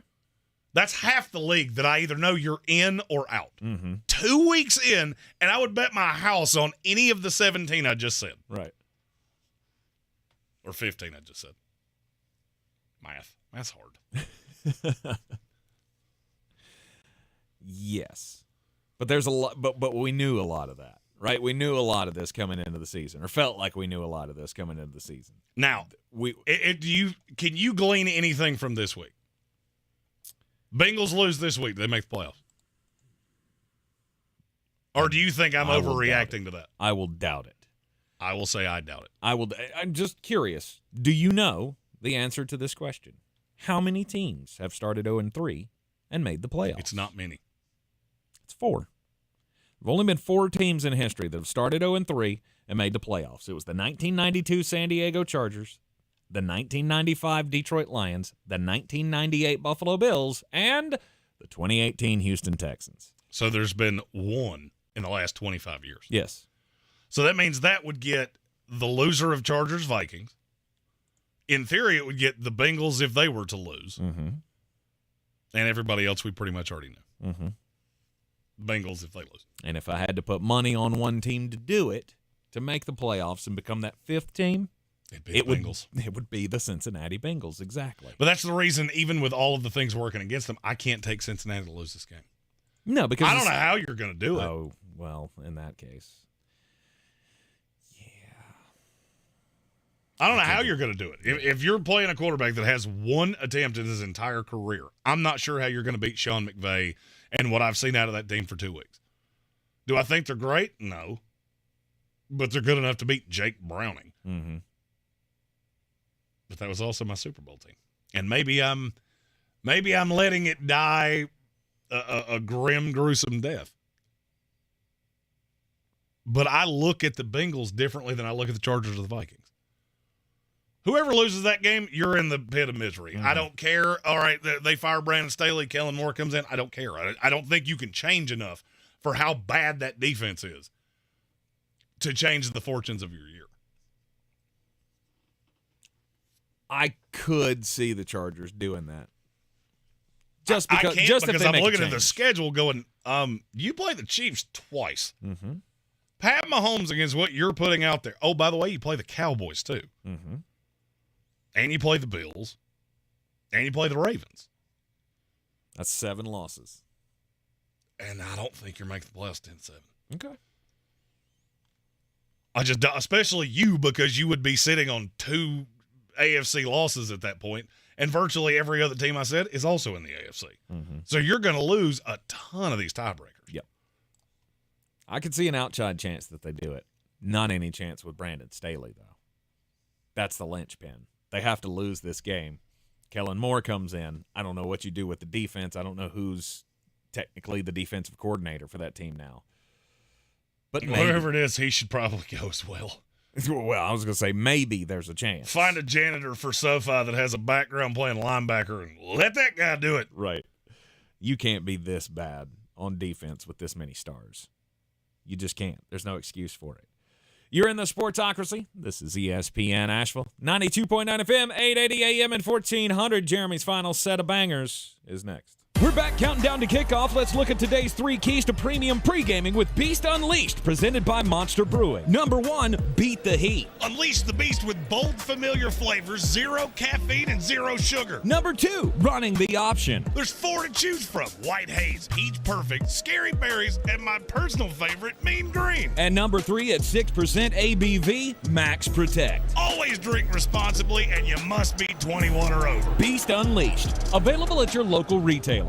I believe real estate isn't about properties. It's about people. I'm Clarissa Hyatt Zack with eXp Realty, serving all of Western North Carolina. Navigating the home buying and selling journey can feel overwhelming at times, and that's why having an agent who cares about you and your needs is key. I'm a native of Western North Carolina, and I close over a home a week. I'm an expert in the market, pricing my sellers correctly to net you the most money, and working as a skilled negotiator for my buyers. Please give me a call today at 828-774-6343 to set up a complimentary market analysis. The season we've all been waiting for is here. No, not that one. The season of the Big Orange Tent is underway in Western North Carolina. The area's largest selection of Halloween costumes, decorations, and accessories is at the Big Orange Tent at the Asheville Mall. Halloween Express is your one-stop shop for adult and child costumes, superheroes, horror icons, inflatable suits. You can find it all under the Big Orange Tent at the Asheville Mall. 10 to 8 Monday through Saturday, 12 to 6 on Sundays. I pledge allegiance to the flag of the United Link your Ingalls Advantage card to your child's school, giving the advantage to those who really need it. That's our pledge to you. States of God, indivisible, with liberty and justice for all. MVP's bonus days are back at Lowe's. Shop Klein Tools and get 5 times the bonus points. Lowe's knows pros. Bonus points calculated before taxes and fees after applicable discounts, if any. Valid 9/18 through 9/29, subject to change. DeWalt offer valid through 10/11. Coming to Hulu tonight and tomorrow. Don't miss our 2023 iHeartRadio Music Festival. The biggest superstars from all genres of music on one stage. T-Mobile Arena here in Las Vegas. Stream it live only on Hulu. You will not want to miss. Tonight and tomorrow, starting at 10 p.m. Capital One is a proud partner of the iHeartRadio Music Festival for the 7th year in a row, bringing great products, rewards, and services to its customers. What's in your wallet? To some, a baby's babbling doesn't mean much, but it does. Especially if there's no babbling at all. Little to no babbling by 12 months or later is just one of the possible signs of autism in children. Learn more at autismspeaks.org. Brought to you by Autism Speaks and the Ad Council. Did you know COVID-19 related ER visits are 3 times higher than the flu? Stay up to date with the latest COVID-19 vaccines, just like you do with the flu, because you've got no time for 19. The vaccine may not be for everyone. Please consult with your doctor. Brought to you by Moderna, proud sponsor of the iHeartRadio Music Festival. This week in the Buncombe County Game of the Week, we get set for another MAC conference battle as Asheville High hits the road to take on Irwin. We saw the Warriors with a big win over Inca last week, our first chance to check out the Cougars this season. The Bojangles Countdown to Kickoff show is at 6:30 with a kick at 7. On ESPN 1400, Tuscola is on the road once again, this time at the Pit to take on Franklin. Cowboy John Roten and the gang get the coverage started at 7. The best coverage of high school football is on News Radio 570, WWNC, and ESPN Asheville. coffees for closers only. Get them the money! Then when you get the money, you get the power. That watch costs more than your car. Then when you get the power, then you get the woman. It's my favorite time of the week. I told you, the picks have not been good enough. But I have poured over these, and I got my 5 favorites of the week. First, Alabama at home, 6.5-point favorite against Ole Miss. They are not losing this game. I don't care about their inability to score points. I'm not sure that a group of Girl Scouts couldn't score on Ole Miss. And you know what they really struggle with? Teams that run. Who's starting for Alabama? Jalen Milroe. I've seen him run. He's inconsistent throwing it, but against Ole Miss, I think he'll be able to do it. Nick Saban's not losing 2 games in a row at Bryant-Denny. Not happening. Roll Tide! But that's not what we do here. Underdog, underdog, underdog, underdog. Speed of lightning! Roar of thunder! The Pittsburgh Panthers lost in the backyard brawl to my West Virginia Mountaineers. And this week they're a 7.5-point dog against Carolina. Well, here's the problem. Carolina can't stop anybody with an offense. We've seen this over and over again. It's an overreaction to Pittsburgh losing in a rivalry game on the road and Carolina beating a Minnesota team that couldn't score if you gave them 100 chances. Give me the Panthers. Carolina wins, but the Panthers cover. Next, Washington State's a 3-point dog at home against Oregon State. But the Beavs are so good defensively. That's because they ain't seen Cam Ward, but they're about to, and a lot. I saw enough of DJ Uiagalelei at Clemson to last me for the rest of my life. Always had a resurgence at Oregon State. When you play roast beef technical college, that's pretty easy to do. Give me the Cougs. UCLA is a 6-point dog at Utah. Dante Moore. It's a name you need to learn because he is a dog, and he's starting for the Bruins. Utah struggles stopping the run. They're going to struggle with UCLA. They went outright. And finally, it's my favorite pick of the week. It's the achy breaky, no mistakey. The Notre Dame Fighting Irish are a 3-point dog at home against Ohio State, and that is stupid. Notre Dame looks phenomenal. Sam Hartman is everything you were told he would be and more. And Kyle McCord ain't, and he's throwing to Marvin Harrison Jr. and a slew of receivers are going to play in the league. Sam Hartman is going to lead the Notre Dame Fighting Irish to the playoff, and it starts with a win over the Ohio State Buckeyes. Give me Notre Dame +3. Give me Notre Dame in the money line. They're my achy breaky, no mistakey lock pick of the week. But don't kill my heart, my achy breaky heart. I just don't think it understands. Yeah, that's. Did you get a cover band to fill in for Billy Ray Cyrus? It says Billy Ray Cyrus. Did we not pay the copyright fee for Billy Ray? It says Call Billy him. Ray. He's a greeter at Walmart. He'll let us have it for $8. Y'all have a great weekend. Enjoy the football. We'll be back with you on Monday at noon here on ESPN Asheville. This is your Exergen Temporal Scanner weather forecast on ESPN Asheville. I'm going to stick to my guns with keeping the rain east, probably east of a line from Greenville, South Carolina to Hickory. East of that, rain and heavier rainfall and damaging wind and damaging storm surge out near the coast. And we're in pretty good shape here. So let's see, counting our lucky stars. Once again, we miss the brunt of a tropical system. Sunshine today, 76, plenty of sun over the weekend. From the Weather Channel, Ray Staging.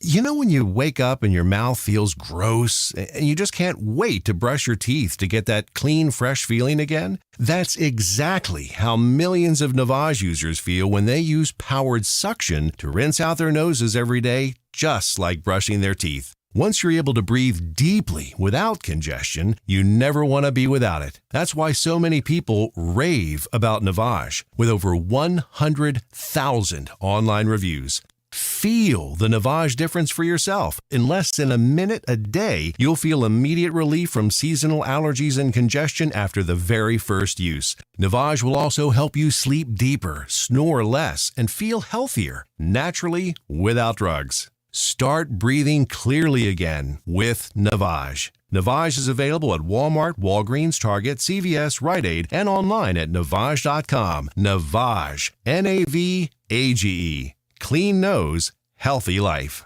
Tomorrow, join global citizens, artists, world leaders, corporate leaders, and philanthropists for Global Citizen Festival 2023, starring Red Hot Chili Peppers, Miss Lauryn Hill, Jungkook, Anita, and more. Watch live on the Global Citizen app. Listen on Global Citizen Radio with the free iHeartRadio app. And from the join Ingalls Studios, movement. this is ESPN Asheville, WPEK, W225CJ Fairview, WMXF Waynesville, and iHeart Radio Station.